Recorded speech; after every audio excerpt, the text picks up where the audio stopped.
নমস্কার, শুভ সন্ধ্যা। Sitaram Mahato Memorial college Purulia এবং বানেশ্বর সারথিওয়ালা মহাবিদ্যালয় কোচবিহার এই দুই কলেজের শিক্ষা বিভাগের উদ্যোগে চলে আসা বৈঠকি তোমায় আমায় মিলে উদ্যোগের আজ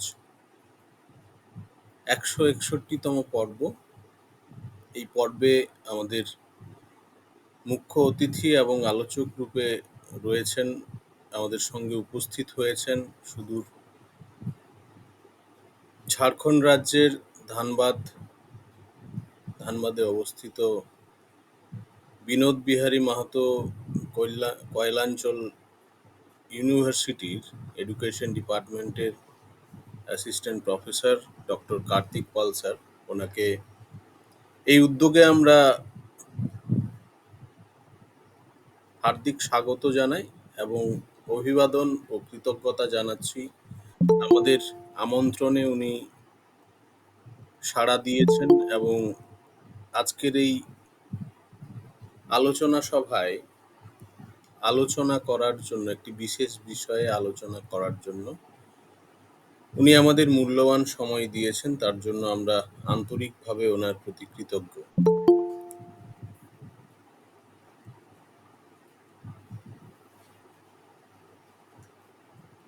এছাড়াও বিভিন্ন পশ্চিমবঙ্গের বা পশ্চিমবঙ্গের বাইরের বিভিন্ন প্রান্তের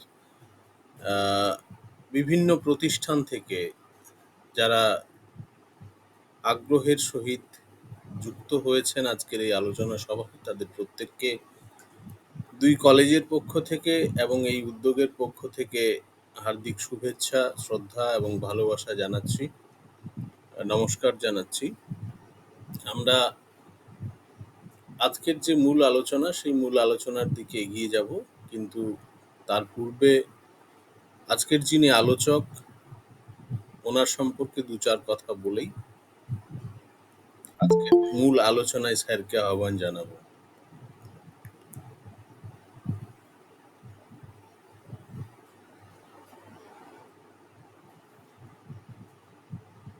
আজকের মূল আলোচক রূপে আছেন doctor Kartik Pal, assistant professor, department of education, Binod Bihari Mahato Koyalanchal university, Dhanbad, Jharkhand. বেশ কয়েক বছর ধরে এই বিশ্ববিদ্যালয়ে উনি কর্মরত। এছাড়াও ইতিপূর্বে ঝাড়খণ্ডেই অবস্থিত দেওঘর বলে যে ভৌগোলিক অবস্থানটি রয়েছে, যে জায়গাটি রয়েছে, সেই দেওঘরে অত্যন্ত একটি সুখ্যাত টিচার্স ট্রেনিং ইনস্টিটিউট আছে। সেই টিচার্স ট্রেনিং ইনস্টিটিউটে দীর্ঘদিন অধ্যাপনা করেছেন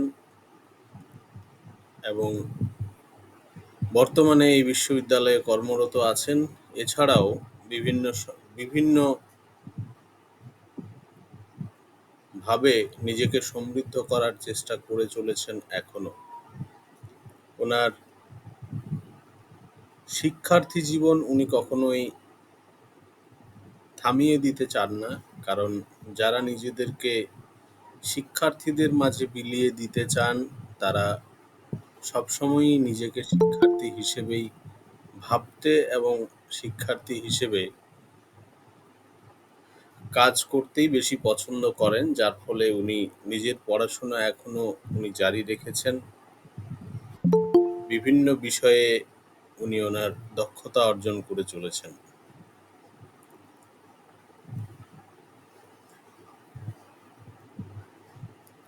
এছাড়াও ওনার অধ্যাপনার পাশাপাশি নিরন্তরভাবে গবেষণার কাজগুলিও আমাদের শিক্ষার্থীকুলকে বা গবেষককুলকে সমৃদ্ধ করে চলেছে।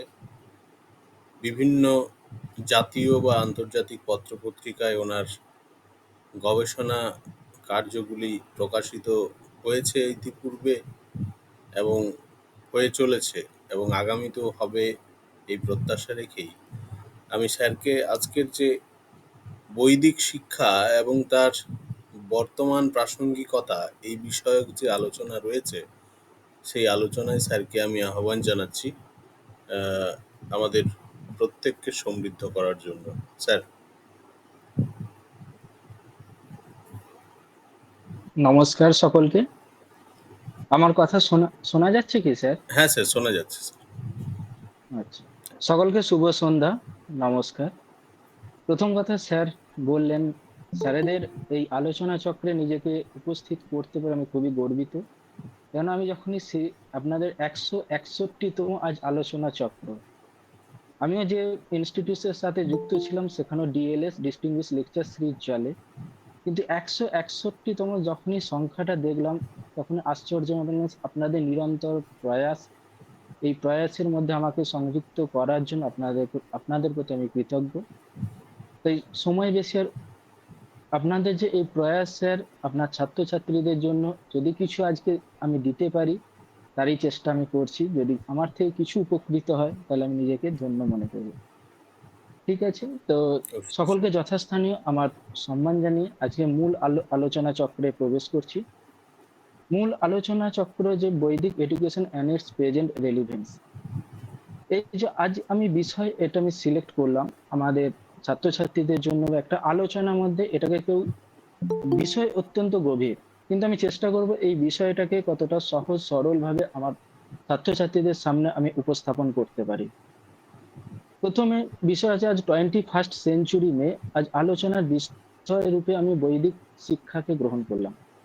কি প্রশ্ন উঠতে পারে যে 21st সেঞ্চুরি যেখানে কম্পিউটার, থার্ড ওয়ার্ল্ড ওয়ার যুগ চলছে, সেখানে বৈদিক এডুকেশন আমরা নিয়ে কি করব? আজকের দিনে তো বৈদিক এডুকেশনের থেকে তো কম্পিউটার এডুকেশন তো অনেক বেশি গুরুত্বপূর্ণ, ছাত্রছাত্রীদের মনে প্রশ্ন আসতে পারে। আমি কখনোই বলবো না যে কম্পিউটার শেখা বা কম্পিউটার এডুকেশন গুরুত্বপূর্ণ নয়, কিন্তু চেষ্টা করব আমাদের সমাজে শিক্ষার্থী, ভবিষ্যৎ শিক্ষার্থী, জাতির মেরুদণ্ড, আজ যে শিক্ষার্থী কাল সে ভবিষ্যতে সমাজ নির্মাণের যোগ্য ভূমিকা গ্রহণ করবে। তাই বৈদিক শিক্ষা ব্যবস্থা, আমাদের প্রাচীন ভারতের প্রাচীন শিক্ষা ব্যবস্থা যে কতটা সমৃদ্ধশীল ছিল, কতটা আজকের দিনেও তার গুরুত্বপূর্ণ ভূমিকা আছে, সেই বিষয়ে কিছু আলোকপাত করার চেষ্টা করব। তাই আমরা প্রথমে যে শুরু করব বৈদিক শিক্ষা। বৈদিক শব্দ যে সেখানে বেদ, সে সব বেদ শব্দের সাথে জুড়ে আছে। আমার মনে হয় প্রত্যেকেই বেদ শব্দ শুনে শুনে থাকবেন। বেদ শোনে না এমন কোনো ভারতীয় আমার জানা নেই। আমার মনে হয় সকল ভারতীয়, সকল শিক্ষার্থী বেদ শব্দকে, মানে বেদ শব্দকে অন্তত পক্ষে শুনে শুনে থাকবে। তাই বেদ কি জিনিস, প্রথমে এই বেদ বিষয়ে আমরা একটু আলোচনা করে নেব। বেদ যদি ব্যুৎপত্তিগতভাবে দেখা যায়, বেদ শব্দ উৎপত্তি বা ব্যুৎপত্তি বিদ ধাতু থেকে এর উৎপত্তি হয়েছে। বিদ ধাতুর সাথে অচ প্রত্যয় সংযোগ করে বেদ শব্দ নিষ্পন্ন হয়েছে। তো এটা এর ব্যুৎপত্তিগত দিক। তো বেদ শব্দের অর্থ কি? বেদ শব্দের অর্থ সাধারণভাবে আমরা জ্ঞান বলে থাকি। আচ্ছা, বেদ তো যদি জ্ঞান হয়, যে কোনো বিষয়ে কি, যে কোনো বিষয়ে জ্ঞানকে কি আমরা বেদ বলতে পারি? না, সেটা কখনোই না। যদি যে কোনো বিষয়ে জ্ঞানকে আমরা বেদ বলি, তাহলে বেদের যে গুরুত্ব, বেদের যে গৌরব অধ্যায়, বেদের যে ঐতিহ্য, সেটা মানে সেটা তার জায়গাতে থাকবে না। তো বেদ শব্দের অর্থ এখানে বলা হয় পরম জ্ঞান। প্রশ্ন উঠতে পারে, পরম জ্ঞান কি জিনিস? বা আমরা যে বইপত্র বর্তমান যুগে যে বইপত্র পড়ে জ্ঞান অর্জন করি বা বিভিন্ন সোশ্যাল মিডিয়া থেকে যে জ্ঞান অর্জন করি, সেটা কি পরম জ্ঞান? এই বিষয়ে প্রশ্ন উঠতেই পারে। তো পরম জ্ঞান বিষয়ে বেদ বলা হয়েছে পার্থিব জ্ঞান এবং ইন্দ্রিয় জ্ঞান থেকে সম্পূর্ণ স্বতন্ত্র যে বিষয়, যেটা অতীন্দ্রিয় জ্ঞান রূপে আমরা জানতে পারি। তো পরম জ্ঞান যে বিষয়টা, ইন্দ্রিয় জ্ঞান কি আমরা প্রত্যেকেই জানি, আমাদের জ্ঞানেন্দ্রিয় পাঁচটা: চক্ষু, কর্ণ, নাসিকা, জিহ্বা, ত্বক। এই জ্ঞানেন্দ্রিয় থেকে যে জ্ঞান অর্জন করি সেই জ্ঞান কিন্তু পরম জ্ঞান নয় বেদের অনুসার। বেদে যে জ্ঞান আছে, এই পাঁচ ইন্দ্রিয় থেকে তো আমরা যে জ্ঞান অর্জন করি সেটাও এক প্রকার জ্ঞান, কিন্তু বেদের যে জ্ঞান সেটা অতীন্দ্রিয় জ্ঞান, যে ইন্দ্রিয় দ্বারা যে জ্ঞানকে আমরা অর্জন করতে পারি না। তার জন্য বিশেষ অধ্যাবসায়, বিশেষ বুদ্ধি, বিশেষ প্রতিভার অর্জন করার দরকার, যা আমাদের পূর্বতন মুনি ঋষিরা দিয়ে দিয়ে গেছেন, সেই জ্ঞানকে আমরা অতীন্দ্রিয় জ্ঞান বলি।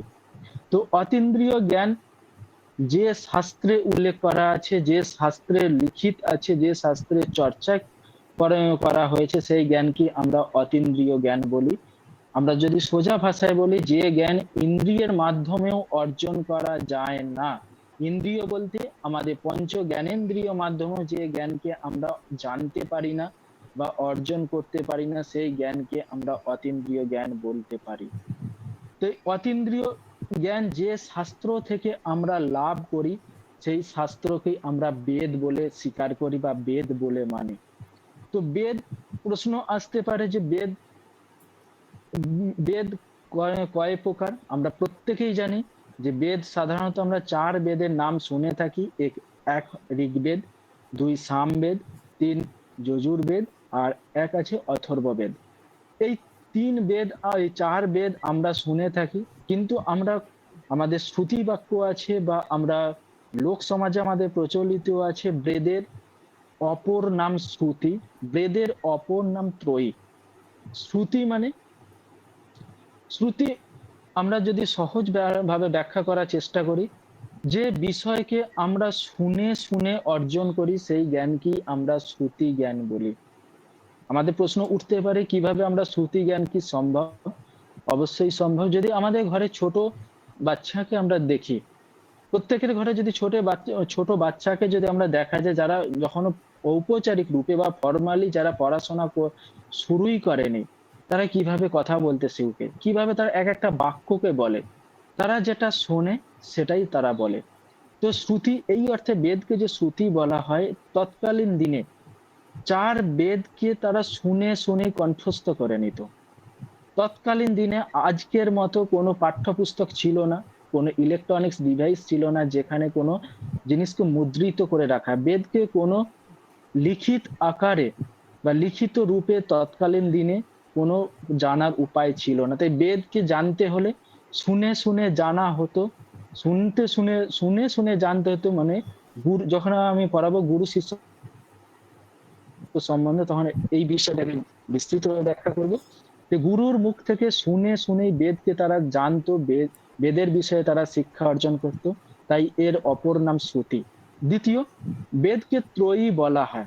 ত্রয়ী মানে তিন বিষয়ের সমাহার, যেখানে তিন বিষয়কে নিয়ে আমি কিছুক্ষণ পূর্বেই চর্চা করলাম বেদ চার।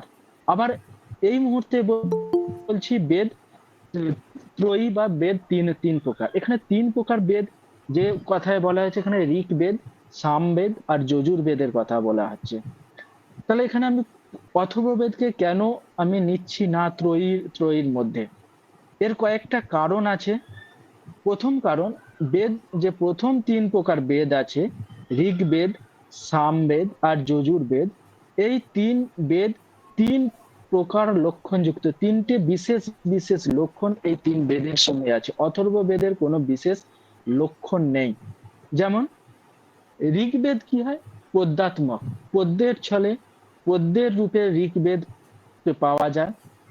সামবেদ যে আছে, সামবেদ গীতিময়, গানের আকারে সামবেদকে পাওয়া যায়। আর যজুর্বেদ গদ্যাত্মক, গদ্যের রূপে যজুর্বেদকে পাওয়া যায়। আর অথর্ববেদ, এই তিনটে বৈশিষ্ট্যই অথর্ববেদের আছে। মানে পদ্যের পদ্যের রূপ আছে, পদ্যের বৈশিষ্ট্য আছে, গানের বৈশিষ্ট্য আছে, আর গদ্যের বৈশিষ্ট্য আছে। তাই অথর্ববেদের নির্দিষ্ট কোনো বৈশিষ্ট্য নাই। নির্দিষ্ট কোনো বৈশিষ্ট্য না থাকার জন্য অথর্ববেদকে মেন তিন বেদের সাথে সংযুক্ত করা হয় না। তাই বেদকে ত্রয়ী বলা হয়, বেদকে অথর্ববেদকে ত্রয়ীর মধ্যে সংযোগ করা হয় না। ঠিক আছে? আলোচনার মধ্যে আমি, কারোর কি এই পর্যন্ত বুঝতে কোনো সমস্যা আছে? বেদের যে ফান্ডামেন্টাল বেস যদি আমি বলি, বেদের যে পরিচিত বলি, কারোর কি কিছু সমস্যা আছে?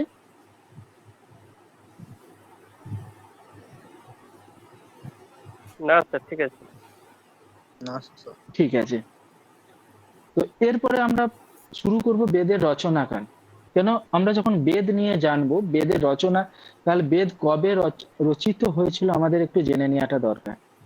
আমরা ভারতীয় পরম্পরায় বেদকে ভক্তি রচনা বলছে বেদকে আমরা পূজা পূজা করি, কিন্তু মনে প্রশ্ন আসতে পারে বেদ রচনা করলো কে?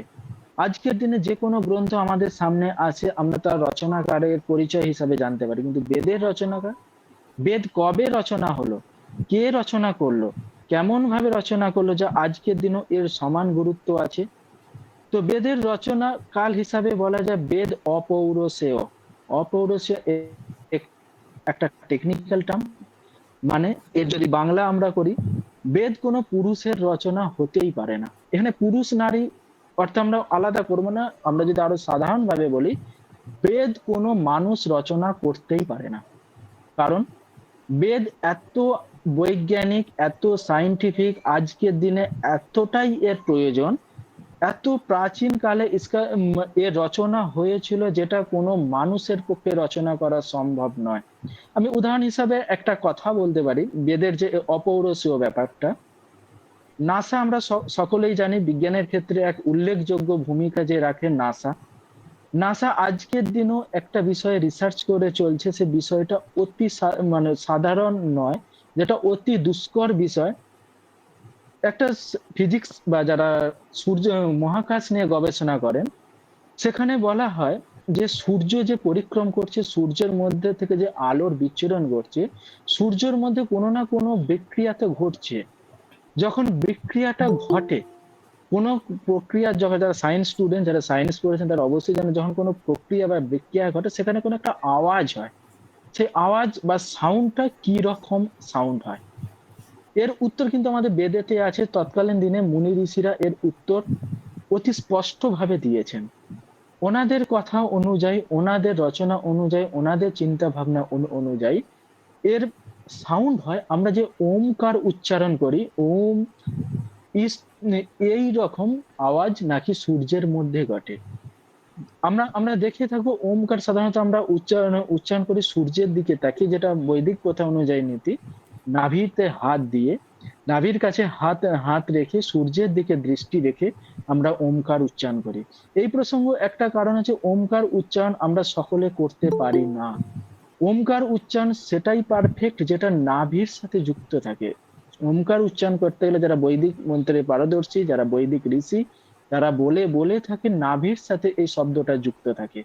তাই এই অপৌরুষেয় শব্দ প্রসঙ্গে আমি আমি এখানে এলাম, যে আজকের দিনে নাসা যেটা প্রমাণ করার চেষ্টা করছেন যে বেদে ওটা যে লেখা আছে সেটা কি সত্যি, নাসা বলে দিলে আমরা মেনে মেনে নেব, কিন্তু বেদ বলে বলে গেছে, আজকের দিনে আমরা কি মানতে পারি? কিন্তু আমরা মানতে বাধ্য। কারণ আমি জাস্ট একটা উদাহরণ দিলাম যে বেদের মধ্যে মুনি ঋষিরা কত প্রাচীন যুগে অরণ্যে বসে এইরকম একটা আলোচনা করে করে গেছেন। এরকম একটা আলোচনা আমাদের সামনে রেখে রেখে গেছেন, যেটা আজকের দিনে আমরা অস্বীকার করতে পারি না। তাই আমাদের ভারতীয় পরম্পরা অনুযায়ী বেদের যে রচনাকাল কোনো একটা নির্দিষ্ট নয়, আমরা অপৌরুষীয়। অপৌরুষীয় মানে কোনো মানুষ এটাকে রচনা করতে পারে না, এটা কোনো, এটা ভগবানের দ্বারা সৃষ্টি, কোনো দেবতা এটাকে রচনা করেছেন। দ্বিতীয়, যে আমরা লৌকিক ভাবে যখন এর রচনাকালকে ব্যাখ্যা করার চেষ্টা করব, ম্যাক্স মুলার একজন ব্রিটিশ পণ্ডিত, যিনি বেদের রচনাকালকে বলে গেছেন খ্রিস্টপূর্ব 1000 থেকে 800 খ্রিস্টপূর্বাব্দের মধ্যে উনি রচনাকালকে বলে গেছেন। সেই প্রসঙ্গে উনি বেদের রচনাকালকে বলে গেছেন, এমন কোনো তথ্য নেই, এমন কোনো মানুষের সামর্থ্য নেই যিনি প্রকৃতপক্ষে বেদের রচনাকাল একদম নির্দিষ্ট ভাবে বলতে পারেন, এটা প্রায় অসম্ভব। এটা ম্যাক্স মুলারের মত অনুযায়ী। ঠিক, তো তদ অনুরূপ উনি কিছু প্রমাণ ভিত্তিক, ওনার আলোচনা ভিত্তিক উনি বলে গেছেন বেদের রচনাকাল খ্রিস্টপূর্ব 1000 অব্দ থেকে 800 অব্দ। বাল গঙ্গাধর তিলক আমাদের ভারতীয় এক বিদ্বান, উনি বেদের রচনাকাল, উনি জ্যোতিষ শাস্ত্রের উপর ভরসা করে বেদের রচনাকালকে বলে বলে গেছেন খ্রিস্টপূর্ব 4500 থেকে খ্রিস্টপূর্ব 2500 অব্দের মধ্যে বেদের রচনাকাল হয়েছিল। মানে বেদের রচনা করা করা হয়েছিল। তাই বেদের রচনাকাল নিয়ে এত প্রশ্ন চিহ্ন আমাদের সামনে কেন? যে বেদের কোনো লিখিত রূপ, প্রাচীন বেদের লিখিত রূপ আমাদের সামনে আজও নেই। কারণ এর পূর্বেই আমি ব্যাখ্যা ব্যাখ্যা করেছি যে বেদ কেউ লিখে রাখতো না, বেদেরকে লিখে রাখার প্রয়োজন মনে করতো না, কারণ বেদ রক্ষা পেত বংশ বংশ থেকে, এক বংশ থেকে আর এক বংশের শ্রুতির মাধ্যমে। শুনে শুনে বেদ এক উম, পুরুষ থেকে অপর পুরুষ, মানে এক যুগ থেকে যুগের পর যুগ বেদ শ্রুতির মাধ্যমে রক্ষা হতো, তাই বেদ লিখে রাখার কোনো প্রয়োজন হয়নি। তাই বেদের যদি আমরা প্রাচীন গৌরবকে যদি আমরা দেখার চেষ্টা করি, তাই বেদের রচনাকালের উপরই প্রমাণ পাই। যদি বালগঙ্গা তিলকের মতানুযায়ী আমরা মানি, তাহলে বেদ খ্রিস্টপূর্ব 4500 থেকে খ্রিস্টপূর্ব 2500 অব্দের মধ্যে রচনা করা হয়েছিল, যখন পুরো বিশ্ব ব্রহ্মাণ্ডের শিক্ষা ব্যবস্থা সম্পর্কে কোনো আলোচনার বিন্দু মাত্র রেখাপাত ছিল না বলে আজকের দিনে আলোচনায় উঠে আসে, তখন আমাদের বেদ রচনা হয়েছিল। বেদের চর্চা পরম্পরায় আমরা বেদের যে চর্চা হতো তার প্রমাণ আমরা দেখতে পাই। ঠিক আছে, এখান পর্যন্ত কোনো সমস্যা আছে?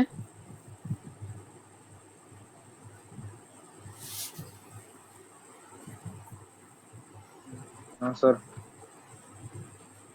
আচ্ছা, এরপরে আমরা বৈদিক শিক্ষা বিষয়ে কিছুটা আলোচনা করব। বৈদিক শিক্ষা প্রথম যে টেকনিক্যাল টার্মটা আমরা নিয়ে আলোচনা করব, উপনয়ন ব্যবস্থা। আমরা আজকে আমরা প্রেজেন্ট রেলিভেন্স নিয়েও যে চর্চা করব, সেখানে উপনয়ন ব্যবস্থা আজকের বৈদিক যুগে আমরা দেখতে পাই। উপনয়ন বলতে ফর্মালি রূপে যখন আমরা কোনো বিদ্যা অর্জন শুরু করি, আজও আমাদের, বিশেষ করে আমি আমার বাড়ি গ্রামে, আমার নিজের বাড়িতে এবং নিজের আশেপাশে আমার পরিচিত যারাই আছেন, দেখি কোনো যখন আমরা বিদ্যা অর্জন শুরু করার জন্য কোনো ছাত্রকে বা কোনো শিশুকে যখন স্কুলে পাঠাই প্রথম, আমার মনে হয় প্রতি জায়গাতেই হিন্দু ধর্মের মধ্যে সরস্বতী ঠাকুরের কাছে যে হাতে খড়ি অনুষ্ঠানটা আমরা আজও পালন করি। আমার মনে হয় পশ্চিমবঙ্গের মধ্যে এটা হয়, অন্তত আমার পূর্ব বর্ধমান জেলায়, আমাদের আরামবাগের কাছাকাছি আমার বাড়ি, এখানে এটা আমি দেখতে পাই। এটাকে উপনয়ন ঠিক আমি বলবো না, উপনয়ন এখানে আমরা একটা সংস্কার বলি। সংস্কার আমরা কেন কেন করি? যখন আমরা কোনো কাজ করতে যাই, যদি আমরা ভগবানের পূজা অর্চনা করতে যাই, আমাদের মনের মধ্যে একটা আস্থা জন্মায়, যেখানে আমরা একটা আমাদের কাজটা সুসম্পন্ন ভাবে হবে। তাই উপনয়ন বৈদিক যুগে একদম এইরূপ একটা ব্যবস্থা ছিল। কি ব্যবস্থা? যেটাকে আমরা উপনয়ন বলি। উপনয়ন এখানে বিদ্যা আরম্ভ করার পূর্বে যে সংস্কার, এখানে বিদ্যা আরম্ভ মানে প্রশ্ন মনের মধ্যে আসতেই পারে যে উপনয়নের আগে কি বালক বা শিশু কি কিছুই শেখে না? অবশ্যই শেখে। যেমন আমাদের বাড়ির যে উদাহরণ দিলাম, যে আজকের দিনে আমরা স্কুল যাওয়ার আগে বা সরস্বতী ঠাকুরের কাছে হাতে খড়ির আগে কি কোনো বালক বা কোনো শিশু বাড়িতে কি কিছুই শেখে না? সে বাড়িতে তো অনেক অনেক কিছুই শেখে। আমরা সাধারণত 5 বছর বা 6 বছর বয়সে সরস্বতী ঠাকুরের কাছে যে হাতে খড়ি দিই, কিন্তু আজকের দিনে শিশুরা 2 বছর আড়াই বছর বয়স থেকেই তারা প্রায় পড়তে পারে, লিখতে পারে। তারা শিক্ষার দিক থেকে ফর্মালি যে এডুকেশন, সেটা অনেকটাই আগিয়ে যায়। বৈদিক যুগও এইরকম ব্যবস্থা ছিল। সাধারণত বাড়ির মধ্যে তারা কিছুটা শিক্ষা অর্জন করত, যেটা তার পরিবারের কাছ থেকে সে শিক্ষা অর্জন করত। কিন্তু যখন সে ফর্মালি এডুকেশন নেওয়ার জন্য গুরুর কাছে যেত, সে গুরুর কাছে যাওয়ার আগে উপনয়ন নামে একটা সংস্কার ছিল। এই উপনয়নে তিন, ওখানে যে তিন সম্প্রদায়ের কথা এখানে বলা হয়েছে, তখন তিন বর্ণের কথা বলা আছে। তিন বর্ণ এখানে বৈদিক যুগে আমরা জেনে থাকি যে 4 বর্ণে এখানে বর্ণের যে উল্লেখ পাই, ব্রাহ্মণ, ক্ষত্রিয়, বৈশ্য এবং শূদ্র। প্রশ্ন, এখানে 3 বর্ণের উপনয়নের কথা বলা হয়েছে। ব্রাহ্মণ বর্ণের উপনয়ন সংস্কার করতে হবে, ক্ষত্রিয় বর্ণের উপনয়ন সংস্কার করতে হবে, বৈশ্য বর্ণে যারা আছেন তাদের বিদ্যা অর্জনের জন্য উপনয়ন সংস্কার করতে হবে। 3 বর্ণের যে এখানে উপনয়ন সংস্কারের কথা বলা হয়েছে, ব্রাহ্মণ বর্ণের জন্য যে নির্দিষ্ট বয়স ছিল, ব্রাহ্মণ বয়স, যারা ব্রাহ্মণ বর্ণের মধ্যে অন্তর্গত তাদের 8 সাল উপনয়নের বয়স, এবং এই উপনয়ন সংস্কার হবে তাদের বসন্ত ঋতুতে। যারা ক্ষত্রিয় আছে যারা ক্ষত্রিয় বর্ণের মধ্যে অন্তর্গত তাদের উপনয়নের বয়স হবে 11 সাল এবং সেই উপনয়নটা হবে গ্রীষ্মকালে। এবং যারা বৈশ্য বর্ণের মধ্যে আছে তাদের উপনয়নের যে সময়কাল, উপনয়নের বয়স সেখানে 12 বছর। উপনয়নের তাদের ঋতু হবে শরৎ ঋতু। প্রশ্ন আসতে পারে যে শূদ্ররা তাহলে কি অপরাধ করলো যে শূদ্রদের জন্য কোনো উপনয়নের ব্যবস্থা নেই? বৈদিক সমাজ ব্যবস্থার একটা কথা আমাদের আজকের দিনে যে প্রাসঙ্গিকতা আছে, বৈদিক যুগে যে বর্ণাশ্রম ব্যবস্থা ছিল, বর্ণাশ্রম কখনোই জন্মগত ছিল না। আমরা যে আদি বৈদিক কালের যখন আমরা বর্ণ ব্যবস্থা দেখি, সেখানে বর্ণের যে ব্যবস্থা করা হয়েছিল কর্মের অনুসারে, মানে মানুষ যেমন কর্ম করবে সেই অনুযায়ী তারা সেই বর্ণেতে স্থান পাবে। পরবর্তী ক্ষেত্রে কর্মের জায়গাটা থেকে সরে এসে যখনই তারা জন্মের ভিত্তিতে করলো, আমাদের আজকের যে ভারতীয় হিসাবে গৌরব, আমার মনে হয় তখন থেকেই তার পতন শুরু একটা দিক আমরা উল্লেখ করতে পারি। আমরা বৈদিক সাহিত্যে অনেক উদাহরণ পাই। আমি পরে পড়াবো যখন গুরুর বিষয়টা পড়াবো, যে কেউ কোন ঋষি তার কর্মের জোরে সে ক্ষত্রিয় থেকে সে কি অব্রাহ্মণ থেকে কি করে সে ব্রাহ্মণ হয়েছিল। তাই এখানে উপনয়ন সংস্কারের ক্ষেত্রে যে ব্রাহ্মণ, ক্ষত্রিয়, বৈশ্য এবং শূদ্র এই ব্যাপারটা যে আমি আলোচনা করলাম, এখানে যে 3 বর্ণের কথা যে আমি আলোচনা করলাম, 3 বর্ণ কখনোই নির্ধারিত ছিল না জন্মের ভিত্তিতে, এটা নির্ধারিত ছিল কর্মের ভিত্তিতে।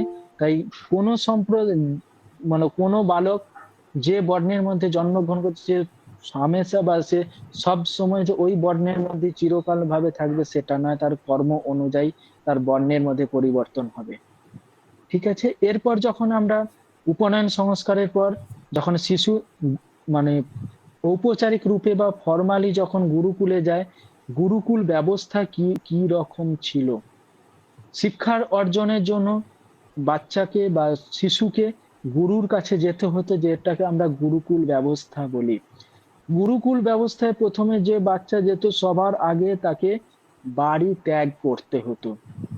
সে নিজের ঘর থেকে কখনোই পড়াশোনা করতে পারতো না। তাকে গুরুর কাছে গিয়ে গুরু গৃহে থেকে তাকে পড়াশোনা করতে হতো। আমরা বিদ্যার্থীর যে আমরা বিদ্যার্থীদের কয়েকটা লক্ষণ আমরা সকলেই জানি। যখন সংস্কৃতে একটা শ্লোক আছে, কাকো চেষ্টা বকো ধ্যানম স্নান নিদ্রা তথৈব চ অল্প অল্পহারী গৃহত্যাগী। এটা হলো বিদ্যার্থীর লক্ষণ। মানে কাকো চেষ্টা, কাক যেমন কাক যেমন কোনো কিছু পাওয়ার জন্য, আমরা কাককে যখন সাধারণত দেখে থাকি যে কাক কিছু পাওয়ার জন্য বারবার চেষ্টা করে, তারপর সেটাকে সফল পায়। বিদ্যার্থীরও উচিত সেইভাবে বারবার চেষ্টা করে তার নিজের যে লক্ষ্য আছে সেই লক্ষ্যটাকে পূরণ করা। বক ধ্যানম, বক বা বগুলা, যেটাকে আমরা দেখি যে বিষয়ের প্রতি তারা ধ্যান করে থাকে, তাদের ধ্যান কখনোই কোনো ছোট কারণে ভেঙে যায় না। বিদ্যার্থীরও লক্ষণ হওয়া কেমন দরকার? বকের মতো ধ্যান করা। তাই তার যে লক্ষ্য পাওয়ার জন্য তাকে ধ্যান মগ্ন হওয়া। এখানে ধ্যান মানে যে গাছের নিচে বসে ধ্যান করা নয়, তার লক্ষ্যের প্রতি, লক্ষ্য যতক্ষণ না তার প্রাপ্ত হচ্ছে ততক্ষণ সেই বিষয়ের প্রতি ধ্যান মগ্ন থাকা। স্বন নিদ্রা, স্বন মানে সংস্কৃত যে স্বন শব্দ, বাংলাতে কুকুর বলা হয়। কুকুরের মতো নিদ্রা, কুকুরের মতো ঘুম। আমরা কুকুরকে কি কখনোই দেখি যে তারা গভীরভাবে ঘুমাচ্ছে? কিছু একটা ছোট আওয়াজেই তারা উঠে যায়। বিদ্যার্থীর লক্ষণ প্রসঙ্গ বলা হয়েছে বিদ্যার্থীর নিদ্রাও হবে কুকুরের মতো, মানে সজাগ তাদের ঘুম হবে। যে কোনো বিষয়ে তারা তাড়াতাড়ি যে উঠে পড়া মানে কি, যে তারা নিজের বিষয়ের প্রতি কতটা সজাগ সেটাকে দেখানোর জন্য বা সেটাকে বোঝানোর জন্য কুকুরের নিদ্রার সঙ্গে বিদ্যার্থীকে তুলনা করা হয়েছে। অল্পাহারী, বিদ্যার্থী কি করবে? ভোজন রসিক হবে না, ভোজন প্রিয়াসী হবে না, আর গৃহত্যাগী। বিদ্যার্থী কখনোই নিজের ঘরে থেকে জ্ঞান অর্জন করতে ভালোভাবে পারে না। প্রশ্ন আসতে পারে যে আজকের দিনে কি এটা সম্ভব নয়? যদি আমরা অনেক ভালোভাবে ব্যাখ্যা করি বা দেখি, প্রকৃত বিদ্যা অর্জন করতে হলে গৃহ ত্যাগ করতে হয়। এর কারণ আছে। গৃহের মধ্যে যে আরাম ব্যবস্থা থাকে, এখানে অনেক ছাত্রছাত্রী হয়তো থাকতে পারে যারা গৃহ ত্যাগ করে বাইরে এসে পড়াশোনা করে, বাইরে এলে সেই আয়োজনটা থাকে না, সেই আরামটা থাকে না। কেন গৃহত্যাগী হতে হয় আমি কিছু পরে পরে আমি পড়াবো, যে বৈদিক সমাজে যখন গুরুকুল শিক্ষা ব্যবস্থা প্রণালী ছিল, সেখানে গৃহত্যাগের কারণটা কি, গৃহত্যাগ কেন করা দরকার। এখানে যে গুরুকুল ব্যবস্থার মধ্যে বিদ্যার্থীদের কিছু ক্রিয়াকর্ম করতে হতো, যেমন তাদের ঘুম থেকে ওঠা। বলা হয় যে সূর্য ওঠার আগে বিদ্যার্থীকে উঠতে হবে, যেটাকে ব্রহ্ম মুহূর্ত বলা হয়। আজকের দিনে আমাদের বিদ্যার্থীদের মধ্যে এটাই সব থেকে হয়তো বড় অধঃপতনের কারণ।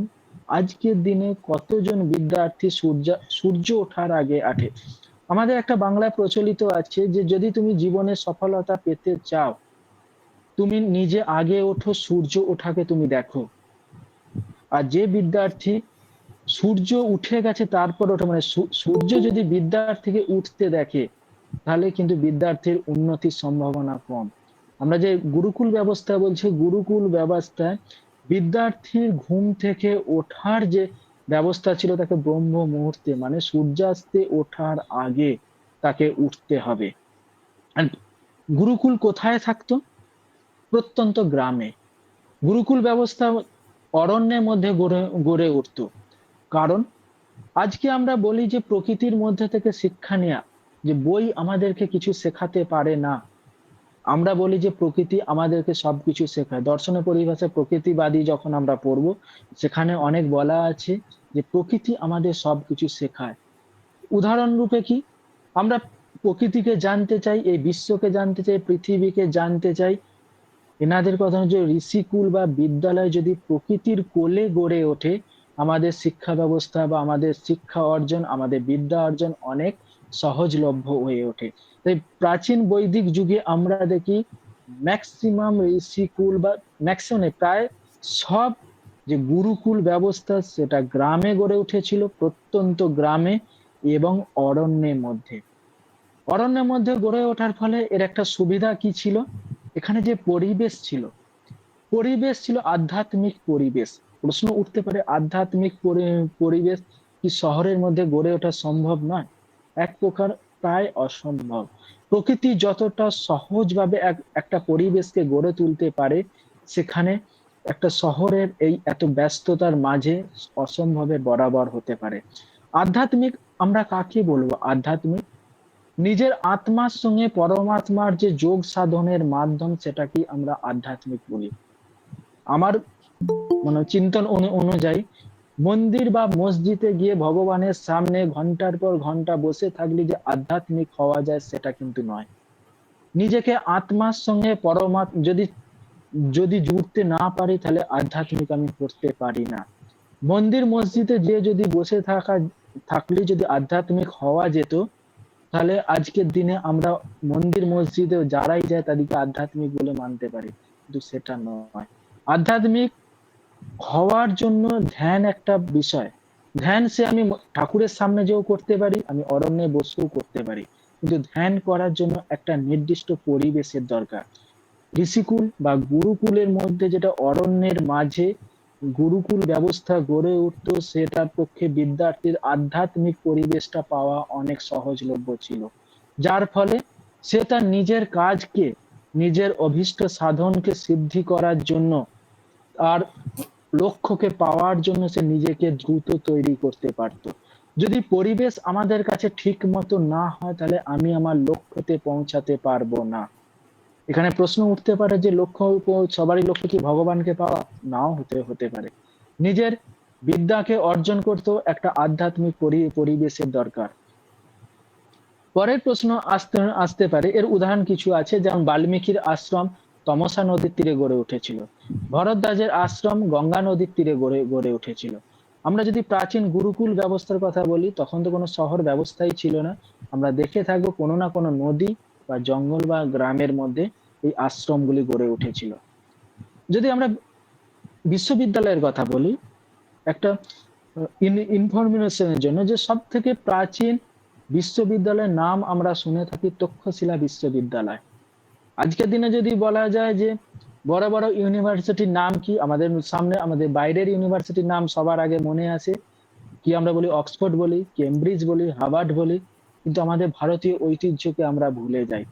তক্ষশিলা বিশ্ববিদ্যালয়, যেটা আজকে বর্তমানে পাকিস্তানের মধ্যে রাউলপিন্ডির কাছে এর বর্তমান স্থান। কিন্তু যখন আমরা বৈদিক সমাজকে নিয়ে আলোচনা করছি, ভারত পাকিস্তান কোনো আলাদা বিষয় ছিল না, আলাদা দেশ ছিল না।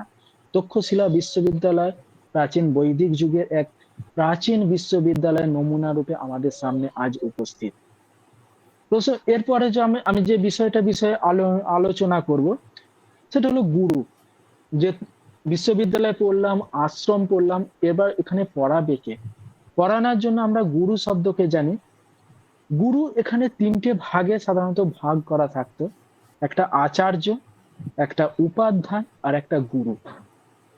আচার্য কি? আচার্য আচার্য কাকে বলে? আচার্য কাকে বলা হতো? আচার্য একটা বৈশিষ্ট্য ছিল। আচার্য যিনি হবেন, সকলে আচার্য হতে পারতেন না। আচার্য যিনি হবেন তিনি হবেন সংস্কারী।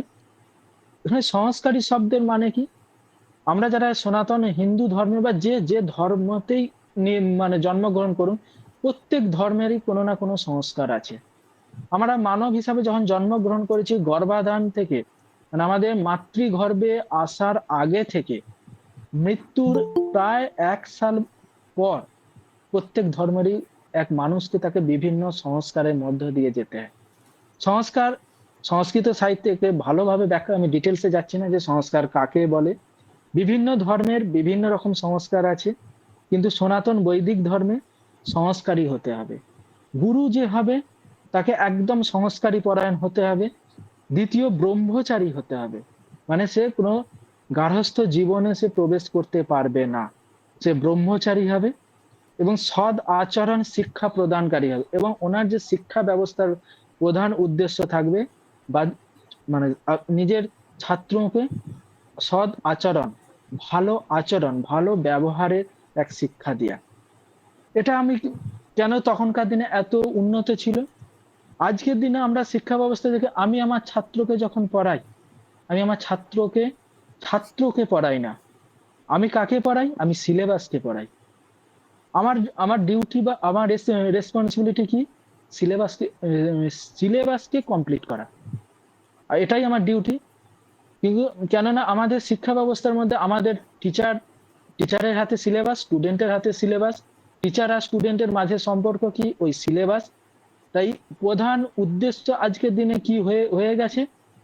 সিলেবাসকে শেষ করা। কিন্তু যদি আমরা শিক্ষার উদ্দেশ্য তো সিলেবাসকে শেষ করা না। যদি আমরা বৈদিক শিক্ষাকে দেখি, বৈদিক শিক্ষার যে প্রকৃত উদ্দেশ্য, যদি আমরা শিক্ষার সংজ্ঞাকে দেখি, শিক্ষার যদি উদ্দেশ্যকে দেখি, শিক্ষার কাজই হলো ব্যবহার পরিবর্তন করা। তো ব্যবহার পরিবর্তন করতে হলে সিলেবাসের দরকার, যার একটা পাঠ্যক্রমের দরকার।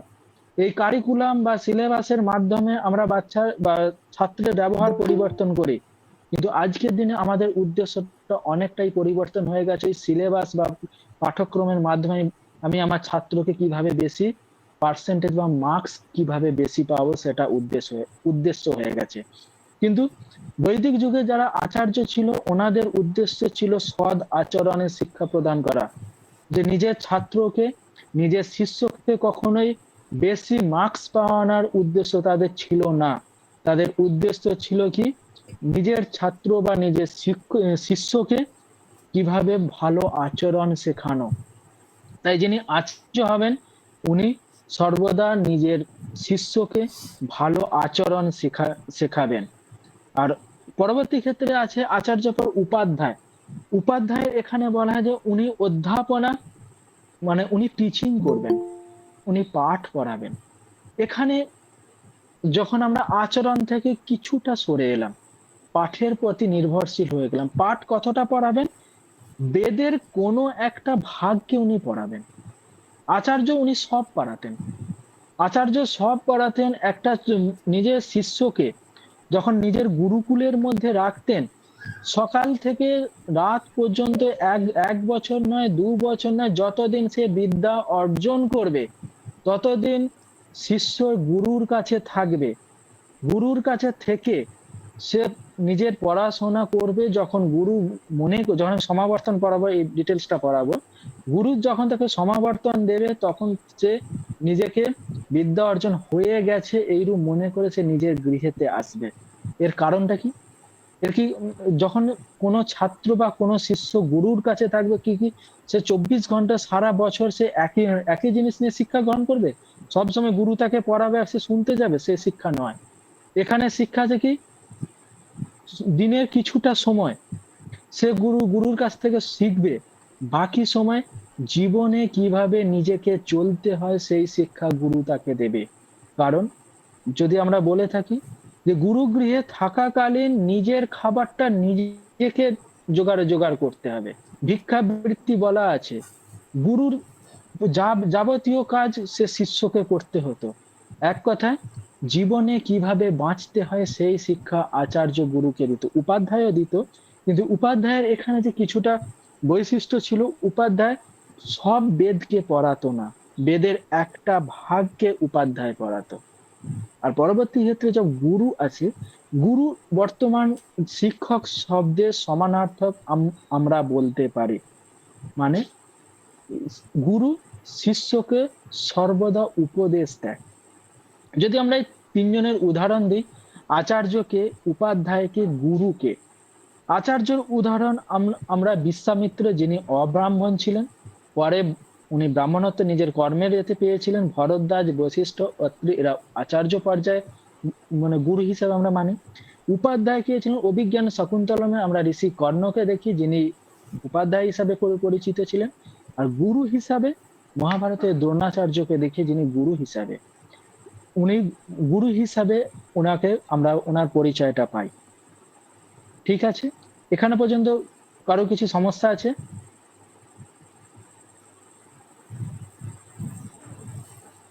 না স্যার। আচ্ছা, এর পরের প্রশ্ন আসি যে স্ত্রী শিক্ষা। স্ত্রী শিক্ষা আমরা যখনই বলি, তো স্ত্রী শিক্ষা আজকের দিনে কতটা গুরুত্বপূর্ণ? কতটা গুরুত্বপূর্ণ বিভিন্ন জায়গাতে শোনা যায় যে মেয়েদের জন্য শিক্ষা চাই, স্ত্রী শিক্ষা কতটা উন্নতি করা দরকার। আমরা বৈদিক যুগে এর নমুনা পাই। বৈদিক যুগে যতটা স্ত্রী শিক্ষায় উন্নত ছিল, আমার মনে হয় আজকের দিনে এতটা উন্নত আজও না, 21st সেঞ্চুরিতে। স্ত্রী শিক্ষার গুরুত্ব বিবেকানন্দ পরিভাষায় বলা হয়, যদি সমাজকে শিক্ষিত করতে চাও তাহলে আগে তার মাকে বা স্ত্রীকে বা মহিলাকে শিক্ষিত করলে সমাজ শিক্ষিত হবে। আমরা স্ত্রী শিক্ষা কয়েকজন ওই সময় বিদুষী মহিষীর পরিচয় পাই, মৈত্রী, গার্গী, বিশ্ববারা, যারা সমান পারদর্শী ছিল পুরুষের সাথে, বালকের সাথে বালিকাদেরও শিক্ষা ব্যবস্থা প্রচলন ছিল। এখন আমরা আসবো বৈদিক শিক্ষার উদ্দেশ্যটা কি ছিল। বৈদিক শিক্ষার উদ্দেশ্য ছিল মোক্ষ প্রাপ্তি। মোক্ষ প্রাপ্তি মানে আমরা ধর্ম, অর্থ, কাম, মোক্ষ এই চারটেকে আমরা বিষয় সবার এর মেন উদ্দেশ্য ছিল মোক্ষ প্রাপ্তি। মোক্ষ মানে এই সব কিছু বন্ধন থেকে মুক্তি। এখানে শিক্ষা বিষয়ে সংস্কৃতে বলা আছে সা বিদ্যা যা বিমুক্ত, সেই বিদ্যা, সেই শিক্ষা যেটা আমাকে বিমুক্ত মানে মুক্তি দেবে। মুক্তি আজকের দিন আমরা যদি অতি বাস্তব ভাবে বলি, যাদেরকে আমরা সকল এডুকেটেড বলি, তারা তারা কি মুক্তি পেয়েছে কিছু বন্ধন থেকে? তাদের মনে কি শান্তি আছে? তাদের মনে শান্তি নেই। কারণ আমাদের শিক্ষার যে উদ্দেশ্য আজকের দিনে হয়ে গেছে কিভাবে আমরা বেশি পয়সা উপার্জন করব, কিভাবে নিজে শান্তিপূর্ণ ভাবে থাকবো, সেই বিষয়টা আজকের দিনে শিক্ষার উদ্দেশ্য নেই। বৈদিক শিক্ষার উদ্দেশ্য কি ছিল? মোক্ষ প্রাপ্তি, মুক্তি কিভাবে পাবো। মুক্তি পাওয়ার জন্য এখানে পরবর্তী ক্ষেত্রে যে শিক্ষার উদ্দেশ্য বলা হচ্ছে ধর্ম আচরণ। বলা হয় বেদহ অখিল ধর্ম মূলম, বেদ হলো সবকিছু ধর্মের মূল। ধর্মের মাধ্যমে আমাদেরকে মোক্ষ প্রাপ্তি বা মুক্তি পাওয়ার একটা রাস্তা হতে পারে। প্রশ্ন উঠতে পারে ধর্ম কি? কি আমরা হিন্দু ধর্ম কি ধর্ম? মুসলিম ধর্ম কি ধর্ম? কি বৌদ্ধ ধর্ম কি ধর্ম? এগুলোকে এক কথায় রিলিজিয়ান বলা হয়। এটাকে ধর্ম বলাটা আমি সংস্কৃত ছাত্র, সংস্কৃত পরিপ্রেক্ষিতে ধর্ম আলাদা বলা হয়, রিলিজিয়ান আলাদা বলা হয়। এর উদাহরণ হিসাবে আমরা বলতে, যখন আমরা কোনো জায়গাতে ফর্ম ফিল আপ করতে যাই, সেখানে আমার মনে হয় না ধর্ম কোনো জায়গাতে লেখা থাকে, সেখানে রিলিজিয়ান লেখা থাকে। রিলিজিয়ান আর ধর্মের মধ্যে অন্তর আছে। এখানে বৈদিক শিক্ষার উদ্দেশ্য হলো ধর্মের আচরণ। যদি আমরা বলি যে ধর্ম কি, যেমন মানবতা, মানবতা হলো একটা ধর্ম। কি মানবতা? হিন্দু ধর্ম में আলাদা, বৌদ্ধ ধর্ম में আলাদা, মুসলিম ধর্ম में আলাদা, মুসলিম ধর্মে আলাদা, শিখ ধর্মে আলাদা, কোনো ধর্মে আলাদা নেই। দানশীলতা, দান করা, উদারতা, কি এইগুলোকে বলা হয় ধর্ম, যা আমাদিকে ধারণ করে। উম, উম, ধর্মের অর্থই হলো যা আমাদিকে ধারণ করে তাকে আমরা ধর্ম বলি। ধর্মের এখানে যে সংজ্ঞা কথা বলা হয়েছে, ধর্মের যেখানে শিক্ষার উদ্দেশ্য করা ধর্মের আচরণ করা, এখানে একটা বিষয় ধ্যান দেওয়া দরকার, রিলিজিয়ান কিন্তু এই ধর্মের সাথে সম্পর্কিত নয়। রিলিজিয়ান আলাদা। রিলিজিয়ান আমরা তাকেই বলি, রিলিজিয়ান যেখানে যার কোনো প্রবক্তা থাকে। যেমন যদি আমি মুসলিম ধর্মের কথা বলি, সেখানে একজন কেউ প্রবক্তা আছেন, যেখানে কোনো বিশেষ নিয়ম নীতি আছে, যেখানে প্রতিদিন কিছু নিত্যকর্ম নৈমিত্তিক কর্ম ধর্মের অনুযায়ী থাকে, আচার নিয়ম পালন করে, সেটাকে আমরা রিলিজিয়ান বলি। সেটা মুসলিম ধর্ম হতে পারে, হিন্দু ধর্ম হতে পারে। প্রসঙ্গক্রমে বলে রাখি, আমরা যখন বৈদিক শিক্ষা আলোচনা করছি, এখানে কিন্তু হিন্দু ধর্ম নয়, এটা হলো সনাতন বৈদিক ধর্ম। যে সময়ের কথা আলোচনা করছি, সে সময় কেউ হিন্দু ছিল না, কেউ বৌদ্ধ ছিল না, কেউ মুসলিম ছিল না, কেউ খ্রিস্ট ছিল না, সবাই মানুষ ছিল, তখন সনাতনী বৈদিক ধর্ম। আর হিন্দু ধর্ম পরবর্তী ক্ষেত্রে এর সৃষ্টি হয়েছে। আর বাকি যারা ধর্ম, আমরা যা কিছু আজ ধর্ম পৃথিবীতে দেখতে পাই, সেটা ধর্ম আর রিলিজিয়ানের মধ্যে আলাদা। তাই বৈদিক শিক্ষার যে উদ্দেশ্য বলা হয়েছে, এখানে ধর্মাচরণের কথা বলা হয়েছে, রিলিজিয়ান বেস নয়। এখানে আমরা যদি ধর্ম বলি, মানবতা বেস, উদারতা বেস, কোমলতা বেস। ঠিক আছে। এরপরে যখন আমরা আসি চারিত্রিক বিকাশ, বৈদিক শিক্ষার উদ্দেশ্য ছিল চরিত্রের বিকাশ করা। আজকের দিনে যে আজকের শিক্ষা ব্যবস্থা, এটা বড়ই অভাব আমরা এই শিক্ষার উদ্দেশ্য হতে দেখতে পাই। আজকের দিনেও আমাদের ঘরে অনেক বাবা মাকে বা বলতে শুনি যে শিশু জন্মানোর পরে তুই একটা ভালো মানুষ হ। এই শব্দ মনে হয় না আজকের দিনে আমরা প্রায় শুনতে পাই। সবাই আমরা কি শুনি, যখন বাবা মায়েরা নিজের ছেলেকে স্কুলে পাঠায়, কি বলে? আমার ছেলে ডাক্তার হবে, আমার ছেলে ইঞ্জিনিয়ার হবে, আমার ছেলে প্রফেসর হবে, আমার ছেলে বিলেত যাবে, আমার ছেলে আমেরিকা যাবে, যে অনেক পয়সা ইনকাম করবে, মানে তাকে পয়সা ইনকাম করার একটা মেশিন হিসাবে তৈরি করার চেষ্টা করে। কিন্তু বৈদিক যে শিক্ষার উদ্দেশ্য কি ছিল? নিজের চরিত্রকে বিকাশ করা। একবার বলা হয় যে পয়সা গেলে পয়সা আসবে, কিন্তু নিজের চরিত্র গেলে চরিত্র কিন্তু ফিরে আসে না। আজকের উদাহরণ আমরা দেখতে পাই, বর্তমান দিনে যে শিক্ষা প্রতিষ্ঠানে কত রকম আমরা অনিয়ম দেখি, কত অসঙ্গতিমূলক কাজকর্ম আমরা দেখি, কত অসামাজিক কাজকর্ম দেখি। শিক্ষাঙ্গনে আর কেউ থাকে না, সেখানে ছাত্র থাকে আর শিক্ষার্থী থাকে বা বিদ্যার্থী থাকে এবং শিক্ষক থাকে। তাহলে আমাদের এইসব হওয়ার পিছনে কারণ কি? শিক্ষার যদি আমাদের চরিত্র নিজেদেরকে আমরা ঠিক রাখতে পারি, নিজেকে যদি আমরা চরিত্রের একটা পাঠ, আত্মসংযম, আত্ম উপলব্ধি, এই বিষয়গুলো এক একটা চরিত্র যদি নিজেকে বুঝতে পারি যে কি করতে হবে, নিজেকে যদি সংযম রাখতে পারি, তাহলে কোনো বিসঙ্গতিমূলক কাজকর্ম শিক্ষাঙ্গনে বা সমাজে ঘটা সম্ভব নয়। বৈদিক শিক্ষার মাধ্যমে সেখানে এই চরিত্র গঠনের উপর অনেক জোর দেওয়া যেত, জোর দেওয়া হতো, যার ফলে সমাজ, সেই তৎকালীন সমাজ যদি আমরা দেখি, তৎকালীন সমাজে বিশৃঙ্খলা সাধারণত চোখে পড়ে না। কত সুষ্ঠু সামাজিক এক সমাজ প্রথা চলতো সেই সময়, কারণ মানুষ তখন চরিত্র বিকাশের উপর জোর দিত। এর পরের প্রশ্ন আসে, এরপরে যে শিক্ষার উদ্দেশ্য আছে শারীরিক বিকাশ। যে শিক্ষার অর্জন তখনই সম্ভব যখন নিজের শরীর ঠিক থাকবে। বিবেকানন্দের কথা অনুযায়ী, বিবেকানন্দ কি বলতেন, যে উনি গীতা পাঠকে পরে করতে বলেছেন, আগে উনি ফুটবল খেলতে বলেছেন। কারণ আগে নিজের শরীরকে মজবুত করো, তারপর তুমি শিক্ষা অর্জন করো বা বিদ্যা অর্জন করো। বৈদিক যুগে কি শারীরিক বিকাশ, শারীরিক বিকাশ কিভাবে সম্ভব হতো? আমরা ব্রহ্মচর্য নাম শুনে থাকি।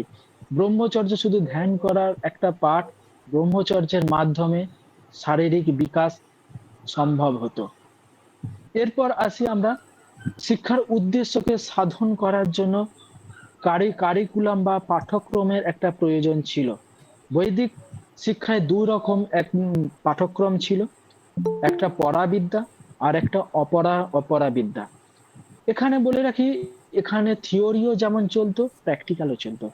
পরাবিদ্যার মধ্যে আধ্যাত্মিক বিদ্যা বা ব্রহ্মজ্ঞান হেতু যে বিদ্যা, ব্রহ্মকে জানা, আধ্যাত্মিক আত্মার সাথে পরমাত্মাকে জোড়ার জন্য যে থিওরিটিক্যালি এখানে আলোচনা করা হতো। অপরাবিদ্যা, প্র্যাকটিক্যাল বেদ। এখানে 4 বেদ 6 বেদাঙ্গ। 4 বেদের নাম আমরা সবাই জানি: ঋগ্বেদ, সামবেদ, যজুর্বেদ, অথর্ববেদ, যেটা কর্মকাণ্ডের সাথে যুক্ত। আর অপরকে 6 বেদাঙ্গ।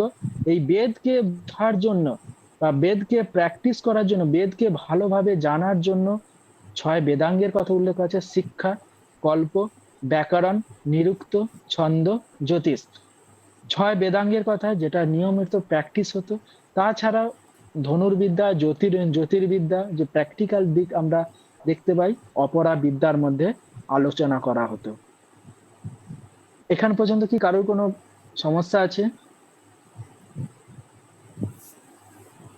বা বুঝতে কিছু অসুবিধা আছে? না স্যার। বলুন।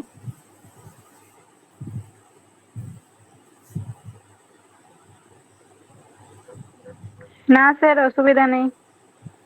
আচ্ছা, এরপরে আমরা শুরু করব শিক্ষণ বিধি। কিভাবে বৈদিক শিক্ষার মধ্যে কোন বিধিতে পড়ানো হতো।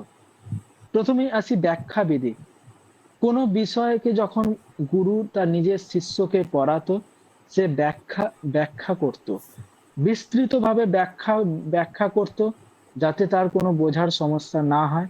পুঙ্খানুপুঙ্খভাবে সে ব্যাখ্যা করে করে পড়াতো। পরে আসি তর্কবিধি। তর্কবিধি কি? তর্ক মানে এখানে তর্ক করা নয়। তর্ক মানে এখানে হলো যে যুক্তির সাহায্যে সেটাকে বোঝানো। যে কোনো বিষয় শিক্ষক পড়াচ্ছে, বিনা যুক্তিতে কি সে কখনো পড়াতে পারে? সেই পড়ানোর পিছনে তার তর্ক বা লজিক কি আছে, সেই বিষয়ের উপর জোর দিয়ে পড়ানো হতো। আর পরে আসি যেটা প্রশ্ন উত্তর বিধি। প্রশ্ন উত্তর বিধি মানে এখানে একটা বিষয়কে আগে হতে পারে শিক্ষক প্রশ্ন করছে বা গুরু প্রশ্ন করছে, ছাত্র উত্তর দিচ্ছে। হতে পারে কোনো বিষয়ের প্রতি পড়ানো, যে বিষয় বা পাঠ্যক্রম আছে সেই বিষয়ে ছাত্র প্রশ্ন করছে, শিক্ষক উত্তর দিচ্ছে। এইভাবে কন্টিনিউয়াসলি যখন নিজেদের পড়াশোনার মধ্যে চলতো, সেটাকে আমরা প্রশ্ন উত্তর বিধি বলি। ঠিক আছে। আর লাস্ট পয়েন্ট যেটাকে নিয়ে আমি চর্চা করব, সেটা হলো সমাবর্তন। সমাবর্তন কি? যখন ছাত্রের বা শিষ্যের পড়া কমপ্লিট বা সমাপ্ত, তাকে ঔপচারিক বা ফর্মালি রূপে তাকে বলা হতো যে তুমি এখন যোগ্য, তোমার বিদ্যা কমপ্লিট, বিদ্যা অর্জনের গুরুগৃহে বিদ্যা অর্জনের সময় তোমার সমাপ্ত, তুমি এবার গৃহে বা গার্হস্থ্য জীবনে যেতে পারো। এই বিষয়টাকে সমাবর্তন ইউনিভার্সিটিতে যখন ডিগ্রি অর্জন হয়ে গেছে, তারপরে তাকে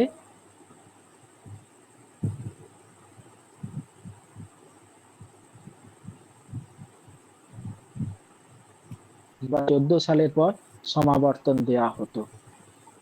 ঠিক আছে। এরপর আমরা যে আলোচনা করব বর্তমান দিনে বৈদিক শিক্ষার প্রয়োজনটা কোথায়। আমি আমার আলোচনা বিষয়ে মাঝে মাঝে উল্লেখ করেছি যে আলোচনা বিষয়টা মানে কোথায় বৈদিক শিক্ষার প্রয়োজন। আবার কিছুটা পয়েন্ট বেশ আমরা আলোচনা করব যে বৈদিক শিক্ষার আজকের দিনে প্রয়োজনটা কোথায়। সবার আগে প্রয়োজন আত্ম উপলব্ধি। নিজেকে উপলব্ধি করে শিক্ষা ব্যবস্থার মধ্যে যে আমরা পড়াশোনার বিষয়টা আমরা বুঝি, নিজের বিষয়টাকে বোঝা। আজকের দিনে এটা খুবই গুরুত্বপূর্ণ বিষয়। কি দেখি, যেটা প্র্যাকটিক্যাল রূপে দেখি, আমার বাড়ির কোনো ছেলেকেও দেখি যে গুরু যেটাকে লিখিয়ে দিল, গুরু যেটাকে পড়িয়ে দিল, সেটাই শুনলো, সে আর নিজেই কিছু আর জানে না। যদি সিলেবাসের মধ্যে কমন না আসে, যদি যদি সে পরীক্ষায় প্রশ্ন এসেছে, যদি কমন না আসে, সে কি বলে, সে জানে না, কিন্তু বিষয়টা নয়, সে নিজে ওই বিষয়টা বোঝার চেষ্টা করে না। যদি আত্ম উপলব্ধি ব্যাপারটা বৈদিক যুগে এটা বিশেষ করে ছিল, যদি সেটা সম্ভব তৎকালীন দিনে না হতো, চার বেদকে কখনোই কণ্ঠস্থ করে রাখা এক শিষ্যের পক্ষে সম্ভব হতো না। শুধুমাত্র মুখস্থ করে এটা সম্ভব নয়।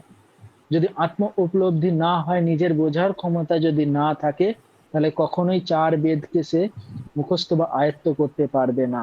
আজকের দিনে এই বিষয়টা খুবই গুরুত্বপূর্ণ। আমাদের কাছে অনেক ডিগ্রি আছে, আমাদের কাছে অনেক মার্কস আছে, কিন্তু যদি একটা বিষয়কে নিয়ে বলার জন্য বলা হয় বা লেখার জন্য বলা হয়, আমরা কিন্তু লিখতে পারি না।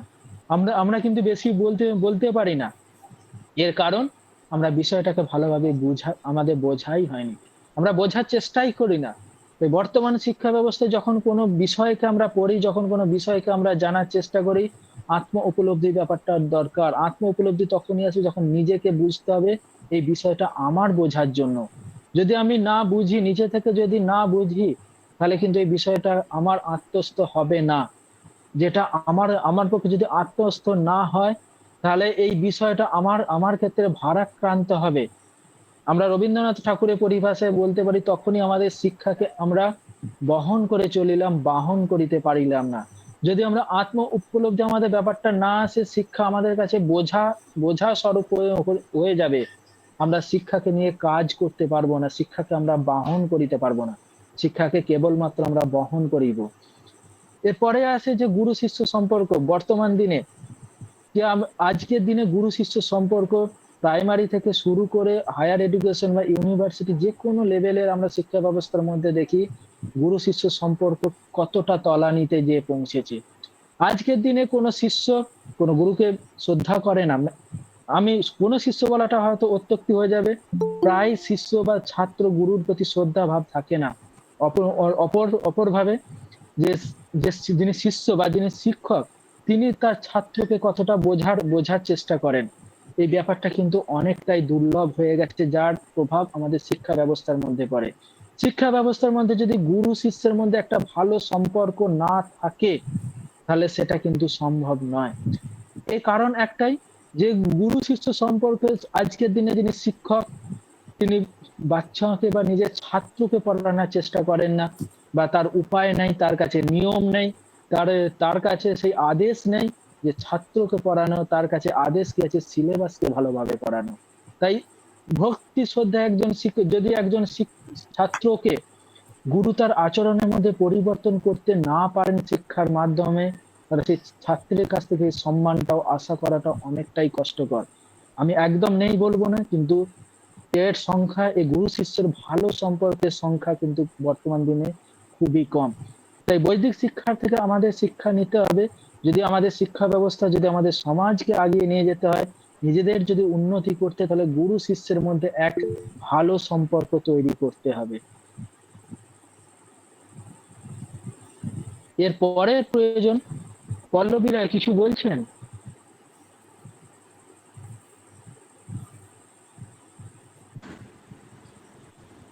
স্যার বলছি যে আপনি যে কথাটা বললেন, হ্যাঁ এটাতে আমি সহমত আছি, কিন্তু কেন এমন হচ্ছে সবার সাথে? মানে শিক্ষার্থীর সাথে শিক্ষকের কোনো মিল থাকছে না, কোনো কিছু। হুম, আওয়াজ আসছে না, বলুন। আপনার আওয়াজ, প্রশ্নটা আমার কাছে ক্লিয়ার হলো না, আওয়াজ আওয়াজ পাচ্ছি না। স্যার বলছি শিক্ষার্থীর সঙ্গে শিক্ষকের কোনো মানে ভালো সম্পর্ক কেন গড়ে উঠছে না? আচ্ছা, আমি এটাকে শেষ করি, পরে আমি আলোচনা পরে উত্তরটা দিই, ঠিক ঠিক আছে? আছে স্যার। আর দুটো তিনটে পয়েন্ট আছে, এটা আমি উত্তরটা দিয়ে দেবো। পরে আসি আত্মসংযম, নিজেকে নিজের মধ্যে কন্ট্রোল করা। আত্মসংযমের কথা যেটা আমরা ব্রহ্মচর্য থেকে শুরু করে আমরা গুরুকুলের মধ্যে দেখতাম, যে জীবনে চলতে গেলে অনেক রকম সমস্যা আসবে, গুরুর দিক থেকেও হতে পারে, শিষ্যের দিক থেকেও হতে পারে। তাই নিজেকে আমি কিভাবে মানে সংযমিত করে রাখবো, নিজেকে নিজের মধ্যে কিভাবে কন্ট্রোলে রাখবো। আমরা একটা উদাহরণ দেখি, আমরা কাছিমকে দেখি। কাছিম কি কি করে, ও নিজের যখন ওই কি ওর খোলসা থেকে বেরিয়ে আসে, যখনই সে বিপদ কিছু বুঝতে পারে, নিজেকে গুটিয়ে নেয়, নিজেকে গুটিয়ে নেওয়ার পরে তাকে আর কিন্তু কেউ কোনোদিন আঘাত করতে পারে না, আঘাত করলে তাকে মারতে পারে না। আত্মসংযম বিদ্যার্থীদের হওয়াটা দরকার। এখানে আত্মসংযম একটা গীতায় একটা ভালো উল্লেখ করা আছে, স্থিতপ্রজ্ঞ শব্দ আমরা একটা শুনে থাকি। ঠিক আছে, আমি এত গীতা ডিটেলসে যাচ্ছি না, তার শুধু ব্যাখ্যাটা বলছি যে যদি আমাদের ইন্দ্রিয়কে আমরা কন্ট্রোল করতে পারি, আমাদের যে পঞ্চ জ্ঞানেন্দ্রিয় পঞ্চ কর্মেন্দ্রিয় যে আছে সেই ইন্দ্রিয়কে যদি আমরা নিজেরা কন্ট্রোল করতে পারি, তাহলে নিজেকে আমরা আত্মসংযমের মধ্যে বাঁধতে পারি। আজ আমাদের কজনের বিশ্বাস আছে যে নিজের হাত কখনো খারাপ কাজ করবে না, এই বিশ্বাস আমরা আজ রাখতে পারি না।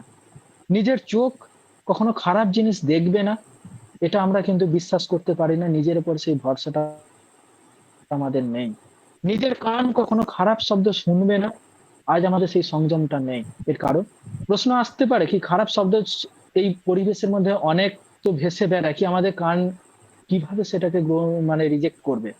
এখানে যে আত্মসংযমের কথাটা বলা আছে, যে ইন্দ্রিয় সংযম কথাটা বলা, হ্যাঁ খারাপ শব্দ ভালো শব্দ অবশ্যই কানের মধ্যে আসবে, কিন্তু কানকে আমাদের এমন ভাবে তৈরি করতে হবে, খারাপ শব্দকে মস্তিষ্ক পর্যন্ত পৌঁছাতে হবে, আর খারাপ শব্দকে ওই কানের পর্দা থেকে বাইরে বের করে দিতে হবে, মানে সেটা মস্তিষ্কের মধ্যে যাবে না। এটাই হলো সংযম।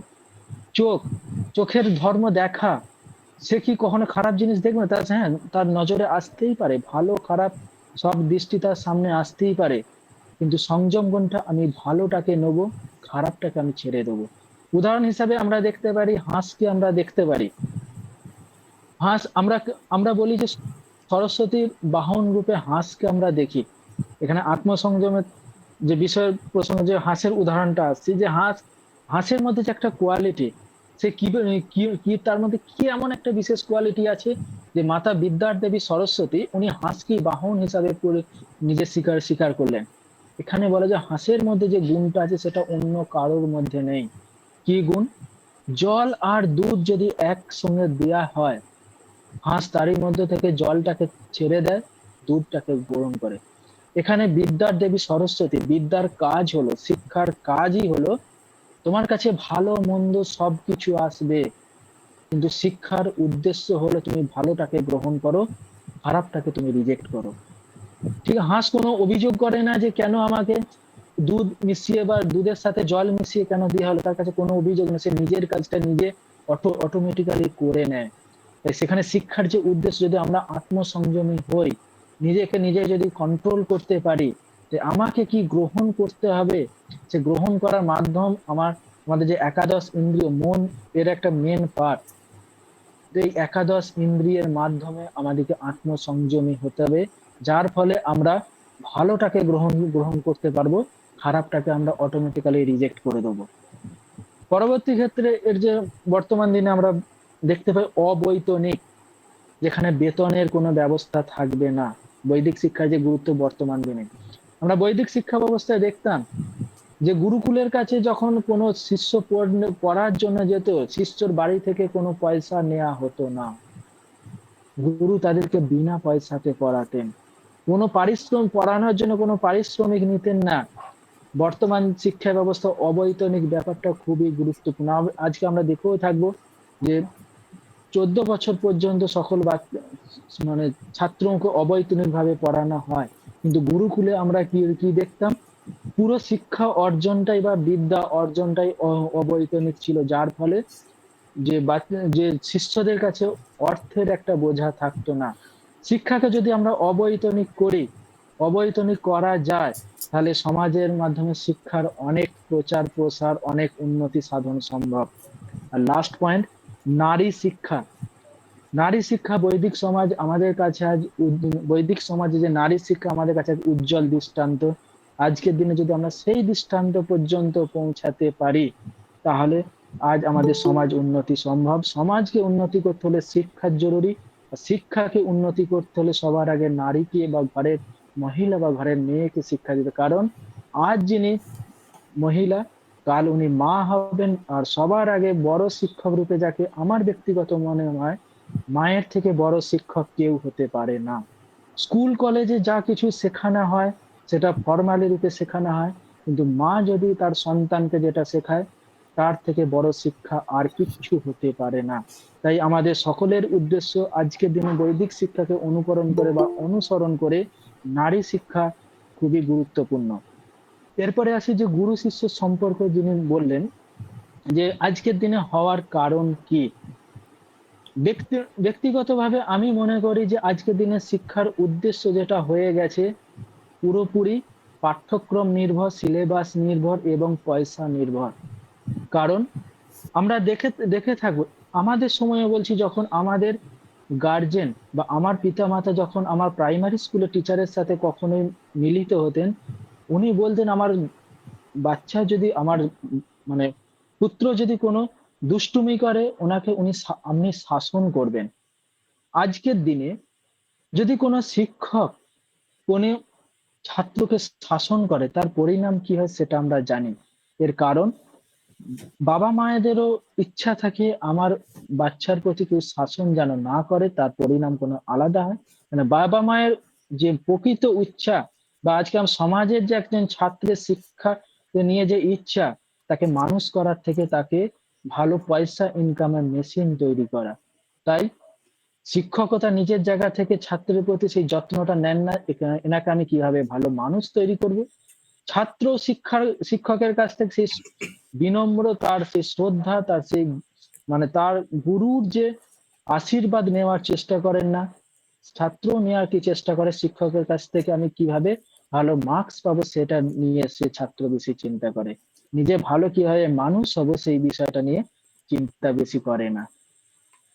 ঠিক আছে, আমার মনে হয় যে আমাদের ছাত্র এবং শিক্ষকের দুজনের যে উদ্দেশ্য, সেটা ভালো মানুষ হওয়ার নয়, সেখানে কিছু একটা বিষয় দেওয়া নেওয়ার সম্পর্ক বা লেনা দেনা যে বিষয়টা, সেটার একটা সম্পর্ক, যার মাঝে একটা পয়সা বড় ফ্যাক্টর হয়ে দাঁড়িয়ে গেছে। আমরা মন থেকে যখন একজন শিক্ষক আজকের দিনে কোনো ছাত্রকে ভালো মানুষ হওয়ার জন্য মন থেকে কখনোই চেষ্টা করে না, আর একজন ছাত্রও কখনো মন থেকে চেষ্টা করে না আমি শিক্ষকের কাছ থেকে ভালো গুণ কিভাবে নেব। যার জন্য শিক্ষক আর ছাত্রের সম্পর্ক আজকের দিন এক প্রকার যেটা আমরা কমার্শিয়াল বলি, এক প্রকার যেটা আমরা প্রফেশনাল বলি, সেই জায়গাতে চলে এসেছে। আর ইমোশনালি কোনো টিচার স্টুডেন্টের মধ্যে কোনো অ্যাটাচমেন্ট আজকের দিনে খুব কম দেখা যায়। ঠিক আছে, ধন্যবাদ। কারো যদি কিছু জিজ্ঞাসা থাকে আপনারা জিজ্ঞাসা করতে পারেন। হ্যালো স্যার, নমস্কার। আমি উত্তম বলছি স্যার। হ্যাঁ, প্লিজ। হ্যাঁ বলুন। স্যার, আপনি এই পড়ানোর মাঝখানে একটা কথা বললেন, ওই আমি ওটা ক্লিয়ার হতে পারলাম না, তাই জিজ্ঞাসা করছি প্রশ্নটা। ওখানে বলুন। সমাবর্তনের যে অনুষ্ঠানটা বলছিলেন, বৈদিক শিক্ষা বা ব্রাহ্মণ্য শিক্ষা ব্যবস্থার শেষের অনুষ্ঠান, ওটা একটা হুম, বয়সের কথা বললেন যে 10, 12, 14, হুম। ওই ব্যাপারটা একটু ক্লিয়ার করলে বললে খুব সুবিধা হয়। ওইটা বেদের হিসাবে ছিল বা বর্ণের হিসাবে ছিল, যার গুরু যেমন তার শিষ্যকে যখন দেখতেন যে এ কতটা কমপ্লিট করেছে সেই অনুযায়ী, ওটা পুরোপুরি গুরুর ওপর নির্ভর ছিল। ঠিক আছে। ঠিক আছে স্যার, থ্যাংক ইউ। হুম।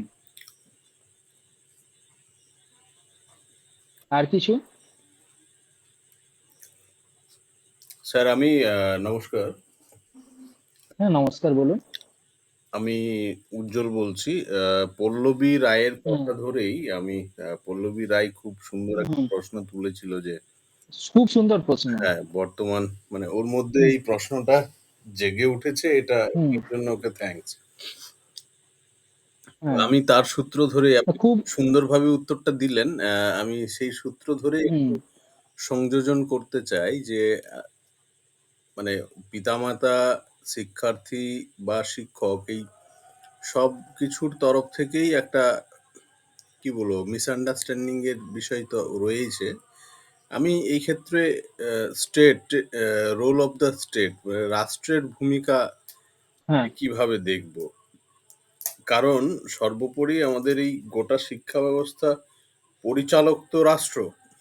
তাহলে রাষ্ট্র হুম, যেভাবে তার নীতি প্রণয়ন করবে, যেমন আমি গোটা বিশ্বের হিসেবে যদি বলি, সেখানে এমন কিছু কিছু রাষ্ট্র আছে, যেমন আমি জাপানের কথাই যদি বলি, জাপানে কিন্তু সব থেকে মানে আমরা ইন্ডিয়াতে যেটা ভিভিআইপি পার্সন বলি না, বা ভিআইপি পার্সন, হুম, জাপানের হুম, সেই ভিআইপি পার্সন একমাত্র টিচাররা। আর হুম। ইন্ডিয়াতে সেই ভিআইপি পার্সন হচ্ছে পলিটিক্যাল ফিগাররা। ঠিক। তো আমি সেই প্রসঙ্গ ধরেই আমি রাষ্ট্রের ভূমিকাটা নিয়ে আপনার মতামত একটু জানতে চাই স্যার, প্লিজ।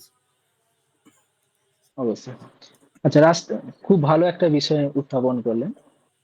রাষ্ট্রের ভূমিকা যদি আমরা শিক্ষানীতি থেকে দেখি, আমরা যদি দেখি আমাদের ভারতবর্ষকে যদি আজ আমরা বলি বিকাশশীল দেশ, আমরা বিকশিত দেশ নয়, আমরা বিকাশশীল দেশ। একসময় আমরা ছিলাম জগৎ সবার শ্রেষ্ঠ আসনে আমরা ছিলাম, বৈদিক সমাজ থেকে যদি আমরা দেখি।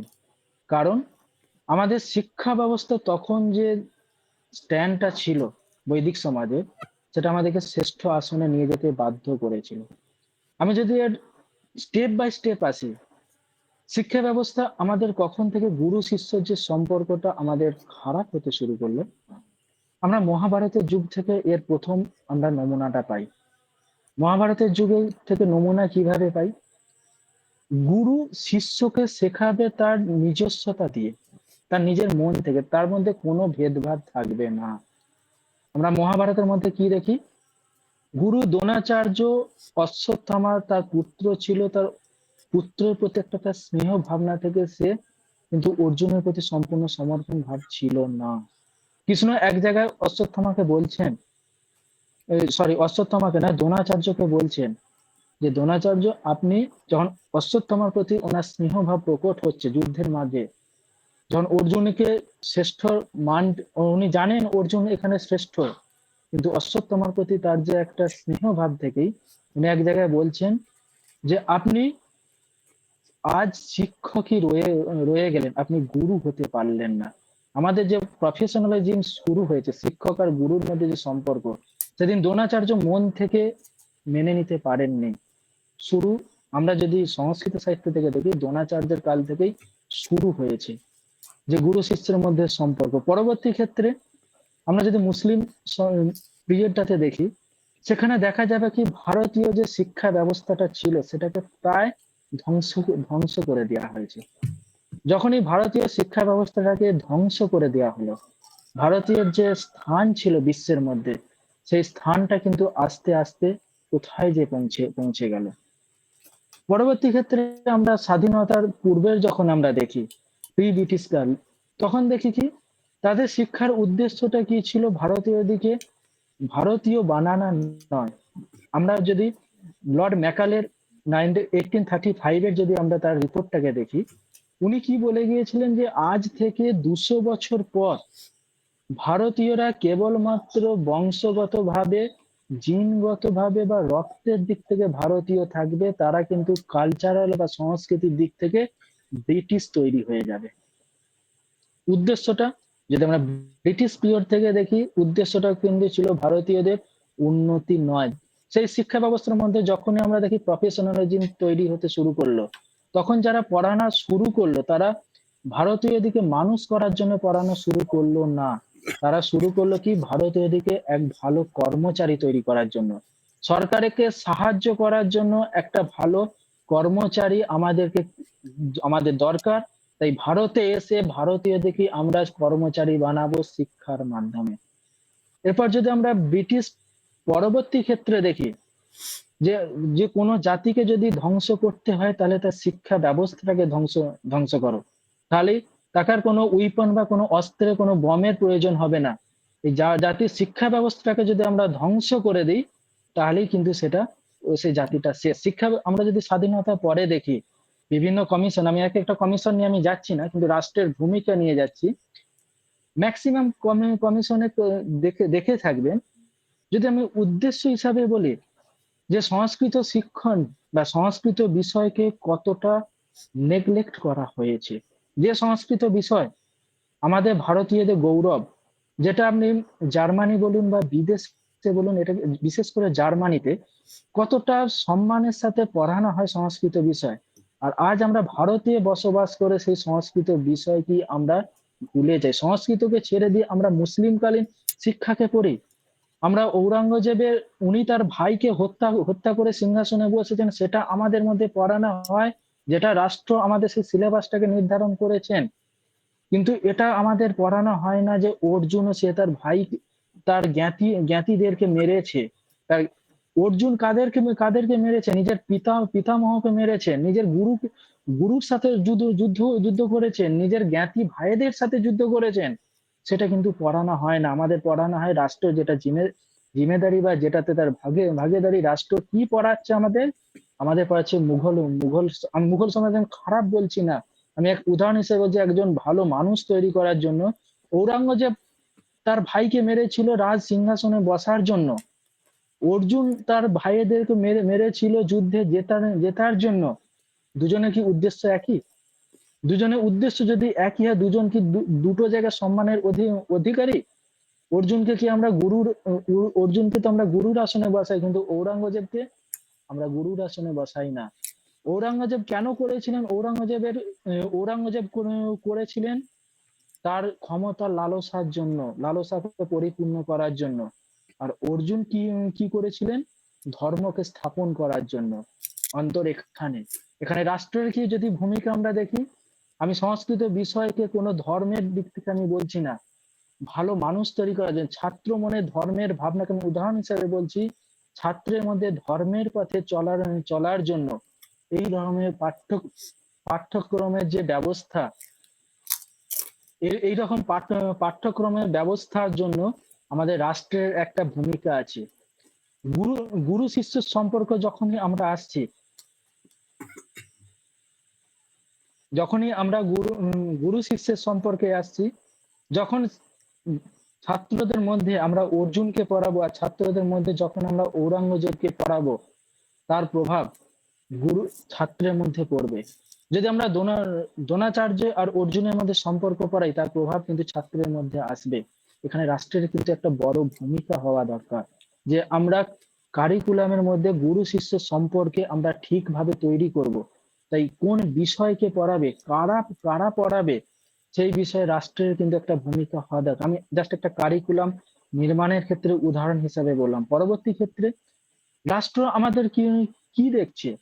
যে রাষ্ট্র দেখছে মানবতা দেখছে, শিশু কল্যাণ দেখছে, সবকিছু ঠিক আছে, কিন্তু রাষ্ট্র কখনোই দেখছে না আমরা কিভাবে ভারতীয় আমরা পুনর জায়গাতে ফিরে আসবো। সেটা রাষ্ট্রের কিন্তু সেই ভূমিকাটা হচ্ছে না। রাষ্ট্র আমাদেরকে আজকে যে এডুকেশন শব্দ আমরা বলছি, রাষ্ট্র আমাদেরকে আজকে স্বাক্ষর বানানোর চেষ্টা করছে। লিটারেসি আর এডুকেশন কিন্তু এক নয়। স্বাক্ষর বানানোর চেষ্টা করছে। রাষ্ট্রের যে আমরা নিয়মগুলো দেখছি, সাক্ষরতা প্রচারের জন্য করছে, ভালো মানুষ তৈরি করার প্রচারের জন্য বলছে না। কেন রাষ্ট্রের দরকার? তাদের ক্রেডিটের জন্য তাদের সাক্ষরতার প্রয়োজন, ভালো মানুষ প্রয়োজনের জন্য। আজকে আমার ব্যক্তিগতভাবে মনে হয় এই উদ্যোগ কিন্তু খুবই কম। যেই উদ্যোগ আমরা সোশ্যাল মিডিয়া পর একটা পোস্ট খুবই দেখি, যে যদি কাউকে সমাজকে ঠিক করতে হয়, ছাত্র মানে যদি সমাজকে ঠিক করতে হয়, সমাজকে যদি উন্নতি করতে হয়, তাহলে শিক্ষকের হাতে ছড়ি এবং শিক্ষককে স্বাধীনতা দিয়ে দিলেই সমাজ কিন্তু নিজে নিজে ঠিক হয়ে যাবে। ছড়ি মানে আমরা এরকম একটা ব্যতিক্রম উদাহরণ দেখতে পাই, যে শিক্ষক তার ছড়ির বসে, তার লাঠির বসে ছাত্রের উপর নির্যাতন, সেটা কিন্তু কাম্য নয়। কিন্তু এটাও ঠিক, একটা ছাত্রকে উন্নতি করতে হলে, ছাত্রের ব্যবহারের মধ্যে পরিবর্তন করতে হলে তার অনুশাসনটা দরকার। অনুশাসন কখনোই দমনাত্মক হবে না, কখনোই পীড়াত্মক হবে না। ব্যবহার পরিবর্তনের জন্য যতটা অনুশাসনের দরকার, ততটা অনুশাসন কিন্তু শিক্ষক তার ছাত্রের মধ্যে করাবে, যেটা করার জন্য রাষ্ট্রকে কিন্তু একটা দায়িত্ব নিতে হবে। আমরা আমরা কি দেখি? বাস্তব উদাহরণ, সোনাকে যদি আমরা, সোনার ততটাই মূল্য থাকে, সোনাকে যদি আগুনের মধ্যে আমরা না ডালি, আগুনের মধ্যে যদি তাকে না নিয়ে যাই, সোনার কিন্তু সেই মূল্যটা থাকে না। ছাত্রের ব্যবহার পরিবর্তন করার জন্য শিক্ষককে কিন্তু সেই জোহরির ভূমিকাটা পালন করতে হবে, যাতে সে নিজের ছাত্রকে গঠন করে। আর এই শিক্ষককে জোহরির ভূমিকাটাকে পালন করার জন্য রাষ্ট্রের কিন্তু সাপোর্টটা দিতে হবে। যখনই যে রাষ্ট্রের সাপোর্ট সেটা থাকবে না, কিন্তু সেই জোহরির ভূমিকাটা শিক্ষক সেইভাবে গ্রহণ করতে পারবে না। বর্তমান দিনে প্রতিটা রাষ্ট্রে আমার মনে হয়, আমাদের ভারতবর্ষের ক্ষেত্রে, যে শিক্ষকের ভূমিকাটা সেইভাবে শিক্ষককে কন্ট্রোল করা হচ্ছে। আজকের দিনে আমরা যে রাষ্ট্রের ভূমিকাটা দেখি শিক্ষাকে নিয়ে, বর্তমান দিনে একটা বিশ্ববিদ্যালয়ে, একটা স্কুল কলেজে শিক্ষকের অপূর্তি হয়ে গেলে, শিক্ষক রিটায়ার্ড করলে, শিক্ষক না থাকলে রাষ্ট্রের এত মাথা ব্যথা নাই। কিন্তু কোনো ক্রমে যদি একজন জনপ্রতিনিধি তার পদে না থাকেন, সেটাকে পূরণ করার জন্য রাষ্ট্র আজকে তৎপর। কিন্তু সমাজকে যিনি আগিয়ে নিয়ে যান, শিক্ষকের যে ভূমিকাটা, সেটার জন্য আজকে আমাদের ভারতবর্ষে আমি সেই গুরুত্বটা দেখতে পাই না। জাপানের কথা যেটা বললেন, তারা আজকে এটাই সম্ভব করেছে। জাপানের মধ্যে তারা শিক্ষাকে গুরুত্ব দিয়েছে, কারণ তারা সেই শিক্ষার গুরুত্বটা বোঝে যে শিক্ষকই পারে সমাজকে আগে নিয়ে যেতে। কিন্তু আমাদের মতো ভারতবর্ষের ক্ষেত্রে এটা দুর্ভাগ্য, যারা একসময় জগৎ সবার শ্রেষ্ঠ আসন ছিল নিজেদের শিক্ষার জন্য, বৈদিক সমাজে কেবলমাত্র শিক্ষার জন্য। আমি একটা নারী নারী শিক্ষার উদাহরণ এক জায়গাতে বৈদিক সমাজে একটা কাহানির কথা উল্লেখ আছে, যে দুই জায়গাতে তর্ক চলছে, দুই দুই পণ্ডিতের মধ্যে তর্ক তর্ক চলছে। এক পণ্ডিত তর্কেতে হেরে হেরে যাচ্ছেন। সেই জায়গাতে ওনার স্ত্রী এসে সেই তর্কেতে ভাগ ভাগ নিচ্ছেন, এবং ভাগ ভাগ নিয়ে তার যে প্রতিপক্ষ ছিল তাকে উনি হারাচ্ছেন। কিন্তু আজকের দিনে আমাদের এই রকমই মহিষী, এই রকমই বিদুষীর প্রয়োজন, যেটা বিনা স্বার্থে, যে নিজের শিক্ষা বিদ্যার অর্জনের জন্য, নিজের যোগ্যতা প্রমাণের জন্য কেবলমাত্র শিক্ষাই সেটাকে আগিয়ে নিয়ে যেতে পারে। তা আমাদের ভারতবর্ষে আমাদের সেই ঐতিহ্যকে ভুলিয়ে দিয়ে একটা অনুকরণ, যদি আমি এক কথায় বলতে চাই, আমরা যদি ব্রিটিশকে দেখি, ইংল্যান্ডকে দেখি, তারা কখনোই কাউকে অনুসরণ করে না, তারা তাদের ঐতিহ্যতে নিয়ে চলে। আর আজকে যদি আমরা ভারতীয়রা দেখি, ভারতীয়রা নিজেদের ঐতিহ্যে বিশ্বাস করা ভুলে ভুলে গেছে, তারা বিদেশিকে অনুকরণ করতে শিখছে। এর ক্ষেত্রে রাষ্ট্রের একটা গুরুত্ব, কারণ আমাদের ছোট বয়স থেকে টুইঙ্কেল টুইঙ্কেল লিটল স্টার পড়ানো হয়। আমাদের ছোট বয়স থেকে এইটা পড়ানো হয় না, সর্বে ভবন্তু সুখিনঃ, সর্বে সন্তু নিরাময়া, সর্বে ভদ্রাণি পশ্যন্তু, মা কশ্চিৎ ভবেৎ। মানে বিশ্ব বন্ধুত্ব ভাবনা, এটা আমাদের কিন্তু শেখানো হয় না, যে আমি একা নই, সকলকে নিয়ে সর্বে ভবন্তু সুখিনঃ, সবাই সুখে থাকুক, সর্বে সন্তু নিরাময়া, সবাই উম, সবাই রোগ থেকে বিহীন হয়ে থাকুক, সর্বে ভদ্রাণি পশ্যন্তু, সকলকে আমরা আচ্ছা দেখি, মা কশ্চিৎ দুঃখ ভাগ ভবেৎ, কেউ যেন দুঃখ না পায়। এই ভাবনা শেখানোর উদ্দেশ্য রাষ্ট্রের নাই।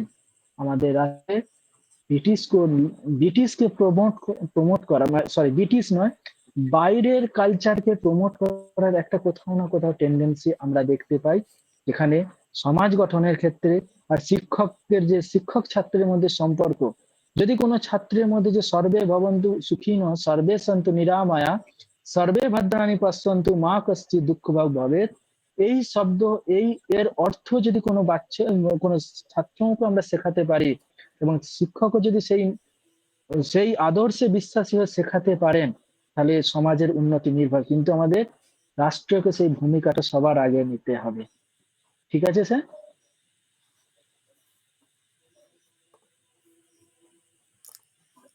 Thank you so much sir.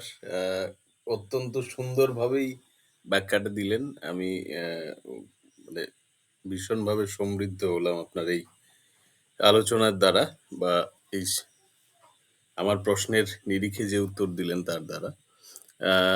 বাকিদের কারোর কোনো যদি জিজ্ঞাসা থাকে, কোনো প্রশ্ন থেকে থাকে, প্লিজ তোমরা রাখতে পারো।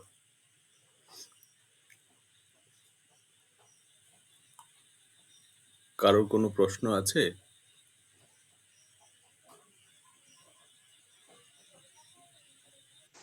না স্যার।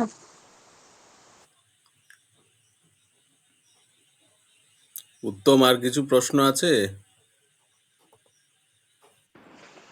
না দাদা, আর কোনো প্রশ্ন নেই। সমাপন?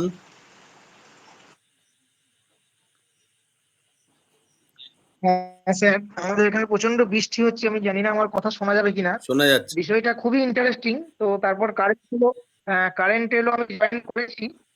তো এই বিষয়টা এতটা ভালো লাগলো, আমাদের পুরাতন ঐতিহ্য, সংস্কৃতি এবং দেশকে নিয়ে জানতে পারলাম, কিভাবে আমাদের আগামী দিনে এগিয়ে যেতে হবে সেই সম্পর্কেও কিছু নির্দিষ্ট দিশা পেলাম। সমগ্র আলোচনাটা ভীষণ ভালো লাগলো, এবং এই সূত্র ধরেই বলবো, এই প্রসঙ্গে বিশ্ববিদ্যালয় মঞ্জুরি কমিশন বা ইউজিসি কে নিয়ে ইউজিসির বিভিন্ন সিদ্ধান্তে বিভিন্ন রকম সমালোচনা থাকলেও বর্তমানে যে আইকেএস বা ইন্ডিয়ান নলেজ সিস্টেম বলে যে নতুন ধারণাটি প্রবর্তন করেছে, যেখানে আমাদের ভারতীয় জ্ঞান বিজ্ঞান জ্যোতিষ চর্চা সার্জারি এই সমস্ত বিষয়গুলিকে যাতে পুনরুত্থাপন করা হয় এবং আধুনিক জনসমাজে যাতে তুলে ধরা হয়, এই বিষয়ে বিশ্ববিদ্যালয় মঞ্জুরি কমিশন এগিয়ে আসছে, নানা জায়গায় বিভিন্ন ধরনের সেমিনার করছে এবং আইকেএস ইউজিসি নেটে একেবারে একদম নতুন সাবজেক্ট হিসেবে ইনক্লুড হয়েছে এবং সেখানে বহু ছেলে মেয়ে পরীক্ষা দিচ্ছে এবং আস্তে আস্তে তারা এগিয়ে যাচ্ছে। অর্থাৎ আমাদের ভারতীয় পুরাতন সংস্কৃতিকে এইভাবেই তুলে ধরতে হবে এবং তার পুনর্গঠন করতে হবে। তো স্যারকে অসংখ্য ধন্যবাদ জানাই। এই ধরনের সেমিনার বা এই ধরনের আলোচনা ভবিষ্যতেও আমরা আরো আশা করব এবং উজ্জ্বল বাবুকেও ধন্যবাদ জানাই যাতে আপনি আরো এই ধরনের সেমিনার অর্গানাইজ করেন। থ্যাংক ইউ সমাপন। ধন্যবাদ। আমাদের এটাও সজাগ থাকতে হবে, এটাও ভেবে দেখতে হবে যে আমরা ক্রমশ বাঙালি হয়েও ডাল ভাতের থেকে ক্রমশ বিরিয়ানির দিকে ধাবিত হচ্ছি। একদম স্যার। তো ভারতীয় জ্ঞান পরম্পরাটাকে বা ভারতবর্ষের সেই পুরনো ঐতিহ্যটাকে ফিরিয়ে আনতে গেলে শুধুমাত্র শিক্ষা দীক্ষা তো বটেই, কিন্তু সেই শিক্ষা দীক্ষা তো আর হঠাৎ করে এক বেগে পাল্টে ফেলবে না। নিজের যে রোজকার যে অভ্যেস, নিজের রোজকার যে চর্চা, সেটা পোশাক আশাক থেকে শুরু করে খাদ্যাভ্যাস, আচার আচরণ বা বিভিন্ন যে রীতি রেওয়াজগুলো, সেটা লোকনীতি হোক লোকাচার হোক, সেই সমস্ত কিছু বিষয়কে মাথায় রাখতে হবে এবং সেটাতে অভ্যস্ত হতে হবে। আমরা এখন আর কেউই এই ডাল ভাত মানে কোনো একটা হয়তো পার্টি হলো, জন্মদিনের পার্টি বা অ্যানিভার্সারি পার্টি, বা আমি পরীক্ষায় ভালো ভালো রেজাল্ট করেছি তার জন্য একটা কোনো পার্টি হলো, তো এটার জন্য আমরা কেউ কিন্তু ওই পার্টিতে ডাল ভাত বা মাংস ভাত বা মাছ ভাত এই বিষয়টা খুব কমই ভেবে থাকি। আমরা কিন্তু সোজা ওই বিরিয়ানি বা ফাস্ট ফুড, যেগুলো ওয়েস্টার্ন কালচারের সাথে জড়িয়ে, আমরা সোজাসুজি সেই দিকে চলে যাই। তো এই খাদ্যাভ্যাসটাই আমরা দিন দিন এত বেশি ওয়েস্টার্নাইজেশনের শিকার হচ্ছি, তার পাশাপাশি পোশাক আশাকের তো অনেক দিন থেকে হয়েই গেছি। এখন আর ভারতীয় পোশাক আশাকের প্রতি আমরা কতজন খুব বেশি অভ্যস্ত সেটা কেউ হয়তো যে বলতে পারবো তা না, কিন্তু আমরা কেউ ভেবে দেখি না যে আমাদের প্রত্যেকের শরীর এবং মানসিক অবস্থার ক্ষেত্রে পোশাক আশাক বা পোশাক আশাকের রং এগুলো কতটা ভূমিকা রাখে। মানুষের একটা মস্তিষ্ককে স্থির রাখতে গেলে, মস্তিষ্ককে শান্ত রাখতে গেলে পোশাক আশাকও যে একটা গুরুত্বপূর্ণ ভূমিকা রাখে, বা খাদ্যাভ্যাসও যে একটা গুরুত্বপূর্ণ ভূমিকা রাখে, সেটা এই সম্পর্কে সন্দেহের কোনো বিষয় থাকে না। কারণ আমরা কম বেশি প্রত্যেকেই শুনেইছি যে পরীক্ষার আগে বাড়ির লোক এখনো বলে যে ডিম খেয়ে যাবি না, মাংস খেয়ে যাবি না, মাছটাই কেন প্রেফার করে। তার পেছনে নিশ্চয়ই কিছু কারণ আছে। আবার পরীক্ষার আগে ওই শূন্য কলসি বা শূন্য হাঁড়ি এগুলোও করে না, বা পেছন থেকে ডাক দেয় না। এগুলোর অবশ্যই তার কিছু সায়েন্টিফিক কারণ আছে। তো সেই বিষয়গুলো আমরা ধীরে ধীরে ভুলতে চলেছি। আমরা নিজেদেরকে এখন তো আরো মানে টেকনোলজিক্যাল অ্যাডভান্সমেন্টের জন্য এত বেশি ওয়েস্টার্নাইজড হয়ে গেছি আমরা যে আর কিছু বলার নেই। এখন ওই বার ডান্সারদের মতো রিলস বানিয়ে ব্যাস সেখান থেকেও রোজগার করা যায় এরকমও পরিকল্পনা হচ্ছে বা চলছে। এতে আমার মনে হয় না ভারতীয় ঐতিহ্য আহ, টিকিয়ে রাখার চেষ্টা আমরা কোনোভাবে করছি। কিন্তু এটাও মনে রাখতে হবে যে ভারতবর্ষের ওই স্বাধীনতা সংগ্রামের জন্য যেমন মুষ্টিমেয় কিছু মানুষ আন্দোলন করেছিলেন, মানে নিজের দাঁড়িয়ে থেকে নিজে বিদ্রোহ করে অস্ত্র ধরে, হয়তো অনেকে সমর্থন জানিয়েছিলেন, বেশিরভাগ মানুষ কিন্তু সমর্থন জানিয়েছিলেন। বেশিরভাগ মানুষ কিন্তু ওই সামনে থেকে নেতৃত্ব দেওয়া এটা খুব কম মানুষই ছিলেন। তো ঠিক একই রকমভাবে আমরা যারা বুঝতে পারছি, আমরা যারা সেটা চাইছি যে আমাদের সেই পুরনো ঐতিহ্যকে ফিরিয়ে আনতে হবে, সেই মুষ্টিমেয় কিছুকেই এগিয়ে আসতে হবে।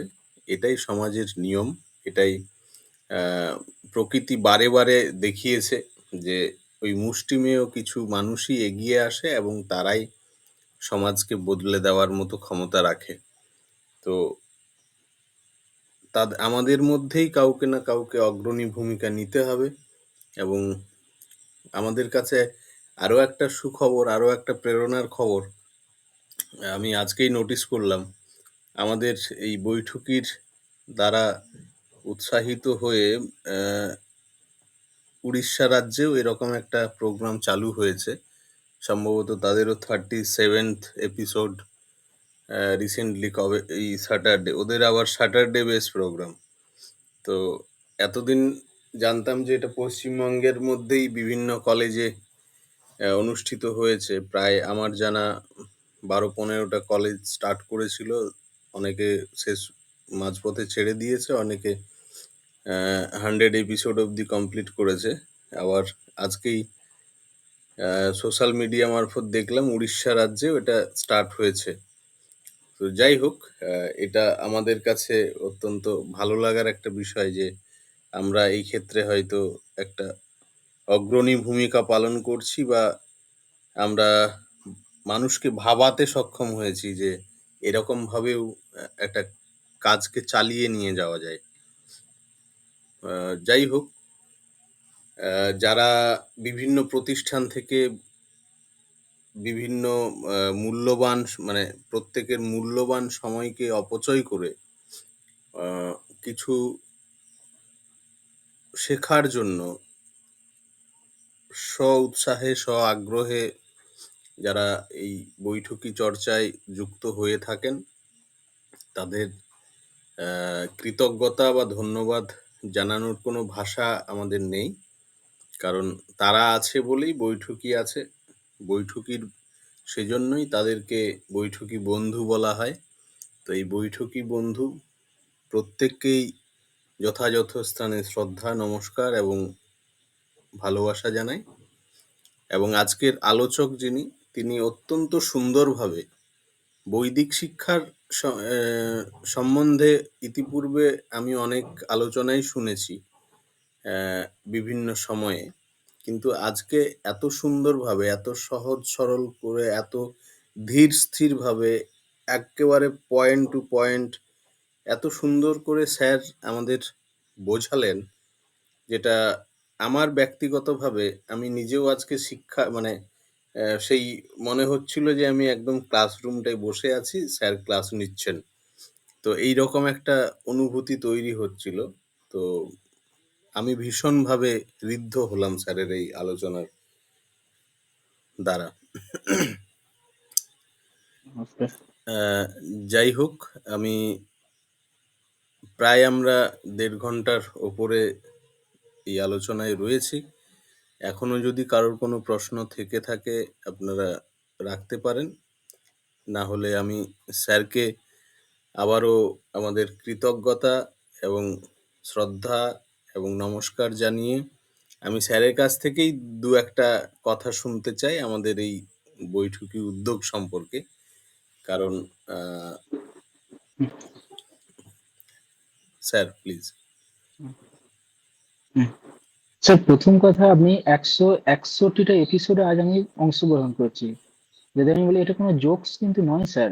এত 161টা এপিসোড অর্গানাইজ করা এত সহজ ব্যাপার নয়। আপনার যে উদ্যোগ স্যার, এটা সত্যি একটা দৃষ্টান্ত রূপে থাকবে। আমার মনে হয় পশ্চিমবঙ্গে তো কোনো জায়গাতে হয় না, এতটা 161টা এপিসোড হয় না। এবং আপনার যে আমি লিস্ট দেখলাম, এর আগে যিনি 160 জন আছেন, এনার মধ্যে আমারও গুরুজন আছেন। যদি আমি নাম বলি, ডক্টর তারকনাথ পান, প্রফেসর খগেন্দ্রনাথ চট্টোপাধ্যায়, এনারা আমার আমার শিক্ষক।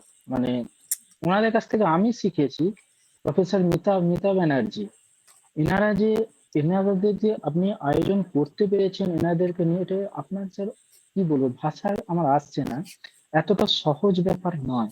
এবং ইচ্ছা করবো বা আপনার কাছে আমি অনুরোধ করবো, স্যার কোনোভাবে এই বৈঠকিটাকে বন্ধ করবেন না। অনলাইন প্ল্যাটফর্মে এই আপনার উদ্যোগটাকে আরো এগিয়ে নিয়ে যান, এবং আপনার উদ্যোগকে আগে নিয়ে আমার থেকে যদি কোনো রকম সহায়তার প্রয়োজন হয়, আপনি আমাকে অবশ্যই জানাবেন স্যার। আমার যথাসাধ্য দিয়ে আমি আমার ক্ষমতা অনুযায়ী আপনাকে আমি সাহায্য করতে সদা উদ্গ্রীব স্যার। আবারও রিকোয়েস্ট করব বা অনুরোধ করব, আপনার এই যে প্রয়াস, এটাকে কখনোই আপনি আটকে রাখাতে, মানে আপনি আটকাবেন না, কোনো রকম যদি বাধা আসে বাধাটাকে আপনি অবশ্যই অতিক্রান্ত করতে যাবেন sir. Sir thank you so much sir. এরকম মানুষদের কাছে পেলে অবশ্যই ভালো লাগে। হ্যাঁ, তুহিন কিছু বলতে চাইছো, প্লিজ বলো। স্যার বলছি যে বর্তমানে ভারতে আমাদের ভেতরে আর কি মাদ্রাজা যেটা আছে, মাদ্রাজার কারণে ভারতীয় সংস্কৃতিতে কোনো উপকার হচ্ছে না অপকার হচ্ছে এই বিষয়টা?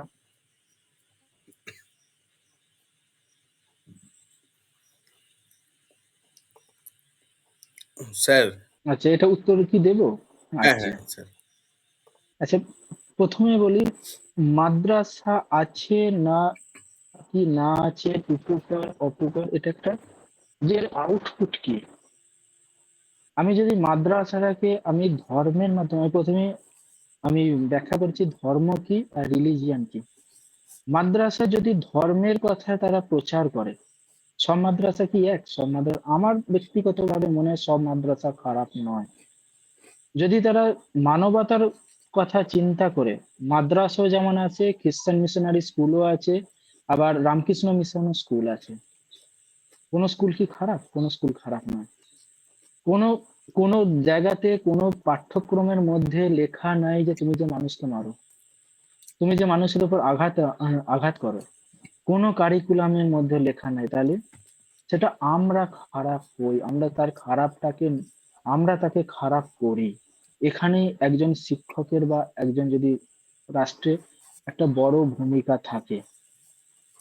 ঠিক আছে, তো মাদ্রাসা ভালো কি খারাপ সেটা নয়, মাদ্রাসাটাকে আমরা কেমন ভাবে নিচ্ছি, মাদ্রাসা তার শিক্ষাটাকে কি উদ্দেশ্যে নিচ্ছে, সেটা একটা বড় বড় কথা।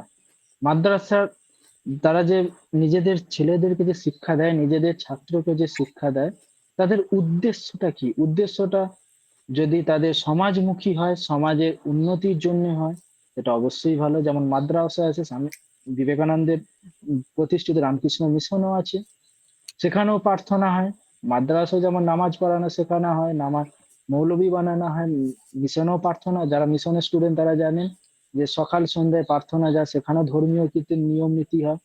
কিন্তু মেন কথা উদ্দেশ্যটা আমাদের কি? উদ্দেশ্য যদি আমার ঠিক হয়, উদ্দেশ্য যদি আমাদের সমাজমুখী হয়, উদ্দেশ্য যদি আমাদের সমাজ কল্যাণমুখী হয়, অবশ্যই সেটা সর্বাগ্রে গ্রহণীয়। আর কোনো এইরকম ধর্মীয় প্রতিষ্ঠান, রিলিজিয়ান বেস প্রতিষ্ঠান যদি তাদের উদ্দেশ্য সমাজমুখী না হয়ে ব্যক্তি কেন্দ্রিক হয়, ব্যক্তি বা কমিউনিটি বা রিলিজিয়ান কেন্দ্রিক হয়, আমার মনে হয় ব্যক্তিগতভাবে সেটা সমাজের পক্ষে হানিকারক। তাই আজকে ভালো কি মন্দ সেটা বিচার করার পরিস্থিতি যখন পর্যন্ত তার আউটপুট না আসবে, যতক্ষণ পর্যন্ত তার এফেক্ট আমরা না দেখবো, ততক্ষণ পর্যন্ত কিন্তু আমরা বুঝতে পারবো না। আমার মনে হয় এটাই আমার ভাবনা। তুহিন, আচ্ছা। বোঝা গেছে? হ্যাঁ স্যার, একদমই। বর্তমানে আমাদের বাড়ির সামনে একটা বর্তমান রয়েছে রাজবংশী স্কুল। স্যার হুম, আমাদের এখানে মানে আগেকার দিনের যা কিছু বা আমাদের কথা রাজবংশী ভাষা এখানেও শেখানো হয়। হ্যাঁ, মানে এমন স্কুলগুলো আস্তে আস্তে ছড়িয়ে পড়ুক, এটাও চাই। হুম। যা কিছু শিক্ষা প্রতিষ্ঠান ছড়িয়ে পড়ুক না, সমাজ কল্যাণকারী হোক, কোনো সমস্যা নেই। দেখো, এই ভাষাভিত্তিক যে স্কুলগুলো পড়া মানে তৈরি হয়েছে, এগুলো মূলত ভাষার রক্ষার্থে বা সেই ভাষার চর্চার যাতে টিকে থাকে, সেই ভাষা যাতে প্রসারিত হয়, তার তার উদ্দেশ্যেই। তো এই ধরনের ভাষা, সেটা রাজবংশী হোক বা সাঁওতালি হোক, যে কোনো কি বলবো, আঞ্চলিক ভাষা বলি, বা আঞ্চলিক ভাষা বলাটা ভুল হবে। একটা নির্দিষ্ট জাতির ভাষা হতে পারে, একটা নির্দিষ্ট রিজিয়নের ভাষা হতে পারে। তো এই ধরনের ভাষাগুলো দিন দিন চর্চার অভাবে না একটা সময় দেখা যাবে বিলুপ্ত হয়ে যাবে। তো এগুলোই তো আমাদের দেশীয় ভাষা। এই ভাষাগুলোকে, দেশীয় ভাষা, দেশীয় সংস্কৃতি, এই যে একটু আগেই সমাপন খুব সুন্দরভাবে উত্থাপন করলো ইন্ডিয়ান নলেজ সিস্টেম। তো ইন্ডিয়ান নলেজ সিস্টেম মানে গোটা ব্যবস্থাটা, তার মধ্যে শিক্ষা, সংস্কৃতি, খাদ্যাভ্যাস, আচার আচরণ, খেলাধুলা, পোশাক আশাক সবকিছু আছে। মানে মানুষের দৈনন্দিন জীবনযাত্রার সাথে যা কিছু জড়িয়ে, ওই সমস্ত কিছুই এই সিস্টেমের মধ্যে পড়ে। তাহলে ভারতীয় জ্ঞান পরম্পরার মধ্যে কোন কোন বিষয়গুলো জড়িয়ে আছে, সেই বিষয়গুলো আমাদের দেখতে হবে, ভাবতে হবে। আজকে আমি ছোটবেলায় যে খেলাগুলো খেলেছি, আজকে কোনো বাচ্চা সেই খেলাগুলো দেখতে পর্যন্ত পায় না, বা সেগুলোর অভ্যাস তাদের নেই। কেন? কারণ তারা পুরো টেকনোলজি দ্বারা এফেক্টেড। সে জানবেই না যে এই নামে আমার দেশের একটা খেলা ছিল। সে জানবে ক্রিকেট আমার দেশের খেলা, সে জানবে আরো অন্য কিছু আমার দেশের খেলা, টেনিস আমার দেশের খেলা, ব্যাডমিন্টন আমার দেশের খেলা, বাস্কেটবল আমার দেশের খেলা। কিন্তু ওই ক্রিকেটের মতোই আমাদের এখানেও যে এক ধরনের খেলা ছিল, মানে ক্রিকেটের উত্থাপনটা এলো কিভাবে, এরকম আমাদের একবার ভেবে দেখো তো। এরকম অনেক খেলা আছে যাদের সাথে ক্রিকেটের মিল আছে। আমাদের অনেক ওই যে ডাংগুলি, যে খেলাটা, ডাংগুলির একটা খেলা আছে যেটা ক্রিকেটের সাথে মিল আছে যার। আমাদের ওখানে তীরডাং বলে একটা খেলা আছে, সেই তীরডাং খেলার সাথেও ক্রিকেটের একটা মিল আছে। তাহলে ক্রিকেটটা তো অনেক পরে তৈরি হ্যাঁ হলো। স্যার, একটা একটা খাল তো, বলো। হ্যাঁ স্যার, একটা খালের মতো জায়গা থেকে ওখান থেকে কিছু মারা হয় যেটা হ্যাঁ, হ্যাঁ, ওই রকম ধরনের। ওটাকে অনেক অনেক জায়গায় ডাঙ্গুলি বলে, অনেক জায়গায় আমাদের পুরুলিয়াতে তীরডাং বলি আমরা। তো তুমি দেখবে এই এই এই যে বিষয়গুলো, এইগুলো এখান থেকেই কিন্তু ওই উন্নত দেশ যেগুলোকে আমরা বলছি, সেই উন্নত দেশগুলো আমাদের এই জ্ঞান বিজ্ঞানগুলোকে বলতে গেলে আমাদের দিয়ে সেগুলো ভুলিয়ে দেওয়ার একটা ষড়যন্ত্র করছে। আর তারা সেই জ্ঞান বিজ্ঞানের ভান্ডারগুলোকে চুরি করে তাদের বলে প্রতিষ্ঠিত করার চেষ্টা চালাচ্ছে। এর ভেতরে কিন্তু গোটা বিশ্বব্যাপী একটা বিরাট ষড়যন্ত্র। ক্রিকেট ক্রিকেট তো আর আজ থেকে 500 বছর আগে আবিষ্কৃত হয়নি। ক্রিকেট কি এত পুরনো? নিশ্চয়ই না। তাহলে 500 কিন্তু এই যে ডাংগুলির কথা বলছি বা তীরডাংয়ের কথা বলছি, এটা কিন্তু অনেক পুরনো। হয়তো মানে 500 বছরেরও বেশি পুরনোও হতে পারে। তাহলে সেখান থেকে ব্রিটিশরা এই যে ব্রিটিশরা যেটা বলছে না, যে আমরা এই দেশে থাকি বা না থাকি, আমরা মানসিকতার মধ্যে থেকে যাব, এবং যেটা বছরের পর বছর ধরে, যুগের পর যুগ ধরে শোষণ বা শাসনের কে প্রতিষ্ঠা করবে। আমরা ভাবছি আমরা তো ব্রিটিশদেরকে তাড়িয়ে দিয়েছি, আমাদের বিরাট জয়, আমরা স্বাধীন হয়ে গেছি। কিন্তু এই স্বাধীনতার আস্ফালনের মধ্যেই কোথাও লুকিয়ে লুকিয়ে যে ব্রিটিশরা হাসছে, সেটা কিন্তু আমরা কেউ লক্ষ্য করি না। আজকে বলো তো, আমরা কটা ছেলে মেয়ে, কটা মানুষ আমাদের দেশীয় কাপড় ব্যবহার করি? বলুন তো। স্যার শুধু দুর্গাপুজো নিয়ে মাঝে মাঝে চলে, হ্যাঁ, হ্যাঁ। বা সরস্বতী পুজো, দুর্গাপুজোয় নচেৎ সরস্বতী পুজোয় চলে। তাছাড়া সবাই ট্রেন্ড যেটা করে সেই ট্রেন্ডে চলে, জামা pant, pant shirt, model model dress. না, এখন তো কাপড় কাটাও বেরোয়। দুর্গাপুজো, সরস্বতী পুজোতে হয়তো পড়ি আমরা, কিন্তু সেগুলো একটাও দেশীয় নয়। তুমি ভেবো না। হয়তো শাড়ি আচ্ছা, শাড়ি পরি বা ধুতি পরি, পাঞ্জাবি পরি, সেগুলো পরছি ঠিক আছে, কিন্তু সেগুলো যে যে ম্যাটেরিয়ালস দিয়ে তৈরি হচ্ছে সেগুলো দেখা যাবে বৈদেশিক। আমাদের একেবারে দেশীয় প্রযুক্তিতে তৈরি, দেশীয় কাঁচামাল দিয়ে তৈরি, এইরকম সেগুলোও নয়। এটা এটা আমরা তো বাইরে থেকে বুঝতে পারবো না, বাইরে থেকে ভাবতে পারবো না। আমি আমি ভাবলাম যে আমরা তো শাড়ি পরছি, তার মানে সংস্কৃতিটাকে ঠিক রেখেছি। হ্যাঁ, ভালো কথা, সংস্কৃতিটা ঠিক আছে, কিন্তু সেই শাড়িটাও দেখা যাবে বিদেশ থেকে আমদানি করা। তো এই যে বিষয়গুলো, আমাদের খাদ্যাভ্যাস আমরা দেশীয় খাবার কতজন খায়? কেউ খায় না। ম্যাক্সিমাম জন ভুলতে বসেছে দেশীয় খাবার।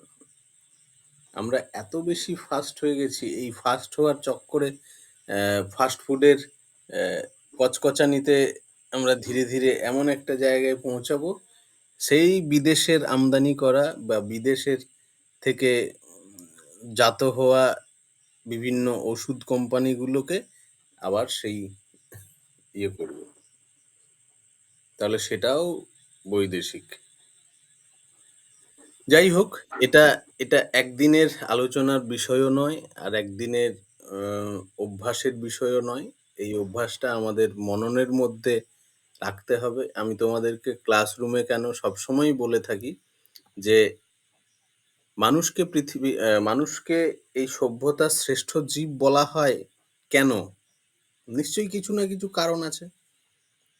বাঘকে তো আমরা শ্রেষ্ঠ জীব বলি না, ছাগলকে তো শ্রেষ্ঠ জীব বলি না। বলতে তো পারতাম, কিন্তু বলি না কেন?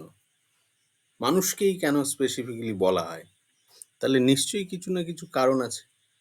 তাহলে সেই কারণটাকে আমরা যতক্ষণ না জাস্টিফাই করব, সেই কারণটার প্রতি যতক্ষণ না আমরা আহ, শ্রদ্ধা প্রদর্শন করতে পারছি, ততক্ষণ অবধি সেই মানে আমাদের জীবনটাই বৃথা। মানুষ শ্রেষ্ঠ জীব এই কারণেই, কারণ মানুষ একটা স্বাধীন চিন্তা ভাবনা করতে পারে অন্যান্য প্রাণীদের তুলনায়। 500 বছর আগেও বাঘ যে ধরনের আচরণ করত, 500 বছর পরেও বাঘ ঠিক একই ধরনের আচরণই করে। তার হিংস্রতা একটুও কমেনি।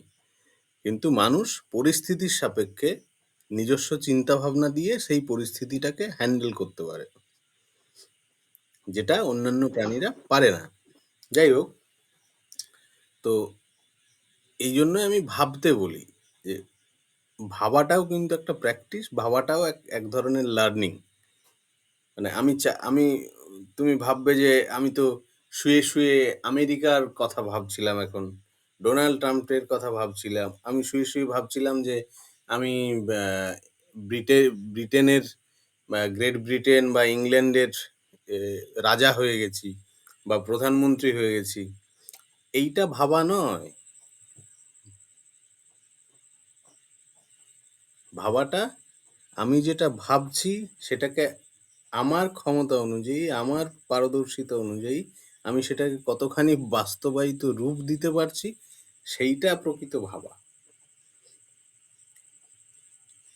যাই হোক, আহ, কথা চলতেই থাকবে, আমাদের এই আলোচনা চলতেই থাকবে, আরো সুদূর প্রসারী আলোচনা বৈঠকির তরফ থেকে চলবে। সকলের শুভেচ্ছায়, সকলের শুভ কামনায় আজকে একটা অধিক সময় ধরে আমরা রয়েছি এই আলোচনা চক্রে। আবারও সমস্ত বৈঠকি বন্ধুদের যথাযথ শ্রদ্ধা, সম্মান, নমস্কার এবং ভালোবাসা জানাই, এবং একই সঙ্গে আজকের মুখ্য অতিথি এবং প্রধান বক্তা ডক্টর কার্তিক পাল স্যারকে আমাদের তরফ থেকে অশেষ শ্রদ্ধা, কৃতজ্ঞতা এবং প্রণাম জানাই, কারণ উনি যেভাবে আজকে আমাদের সমৃদ্ধ করলেন সেটা অবশ্যই প্রশংসার দাবি রাখে। আমি স্যারের কাছে দুটো অনুরোধ রাখবো। আমাদের একটা পরিকল্পনা হয়েছে এই উদ্যোগের পক্ষ থেকে, আগামী দিনে আমাদের এই যতগুলো আলোচনা হয়ে চলেছে বা হচ্ছে, আমরা পরবর্তীকালে এই আলোচনাগুলোর নিরিখে একটা হোক বা একাধিক হোক বুক ভলিউম তৈরি করার একটা প্রাথমিক পরিকল্পনা করেছি, এবং সেটা পরবর্তীকালে যখন চূড়ান্ত সিদ্ধান্ত হবে ঠিক তখন আমরা আপনাদের সেটা বাই মেল ইন্টিমেশন দেব। পরবর্তীতেও আপনাদের একই রকম সহযোগিতা থাকবে এই আশা রাখছি। আর দ্বিতীয় অনুরোধ হচ্ছে, আমাদের রিসোর্স পার্সনদের নিয়ে একটি হোয়াটসঅ্যাপ গ্রুপ আছে, যেখানে বাকি সমস্ত রিসোর্স পার্সনরা আছেন।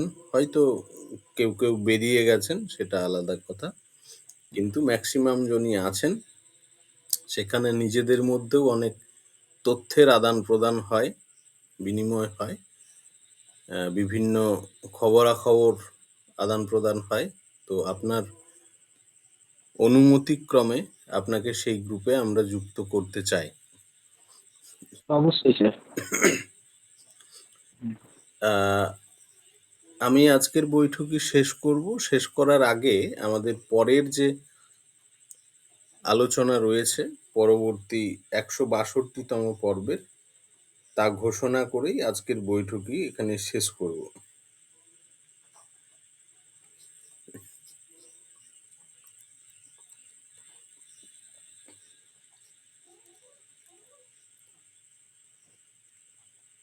আমাদের পরবর্তী বৈঠকি অর্থাৎ 162তম পর্ব অনুষ্ঠিত হবে আগামী 27 জুলাই ঠিক সন্ধ্যা 7টা থেকেই। বক্তা হিসেবে থাকবেন ছত্তিশগড় রাজ্যের বিলাসপুরে অবস্থিত গভর্নমেন্ট E.R. রাও পিজি সায়েন্স কলেজের উদ্ভিদবিদ্যা বিভাগের লেকচারার ডক্টর অনুপমা মাহাতো। আলোচনা করবেন a pathway of sustainable living.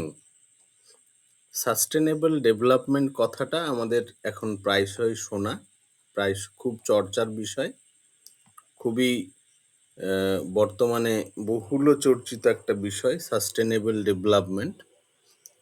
কিন্তু অর্থাৎ টেকসই উন্নয়ন বা স্থিতিশীল উন্নয়ন, তো তার সাথেই সম্বন্ধিত এ প্যাথওয়ে অফ সাস্টেনেবল লিভিং। কিভাবে সাস্টেনেবল ডেভেলপমেন্টকে বলা হয় যে সাস্টেনেবল ডেভেলপমেন্ট করতে গেলে সাস্টেনেবল লিভিং করতে হবে, অর্থাৎ সেটা এক ধরনের অভ্যাস। এই অভ্যাসটা আমরা যদি না করতে পারি তাহলে সাস্টেনেবল ডেভেলপমেন্ট আমরা কখনোই করে উঠতে পারবো না। তো সেটারই প্যাথওয়ে মানে পথ প্রদর্শন করবেন ওই সাস্টেনেবল লিভিং এর ব্যাপারে ডক্টর অনুপমা মাহাতো। আজকের মতো সবার কাছ থেকেই বিদায় নিচ্ছি। দেখা হবে আবার পরবর্তী বৈঠকিতে আগামী 27 জুলাই। সকলকে শুভরাত্রি জানিয়ে আজকের বৈঠকি এখানে শেষ করছি। সকলে ভালো থাকুন, ভালো থেকো, বৈঠকির সঙ্গে থেকো। ধন্যবাদ। Good night.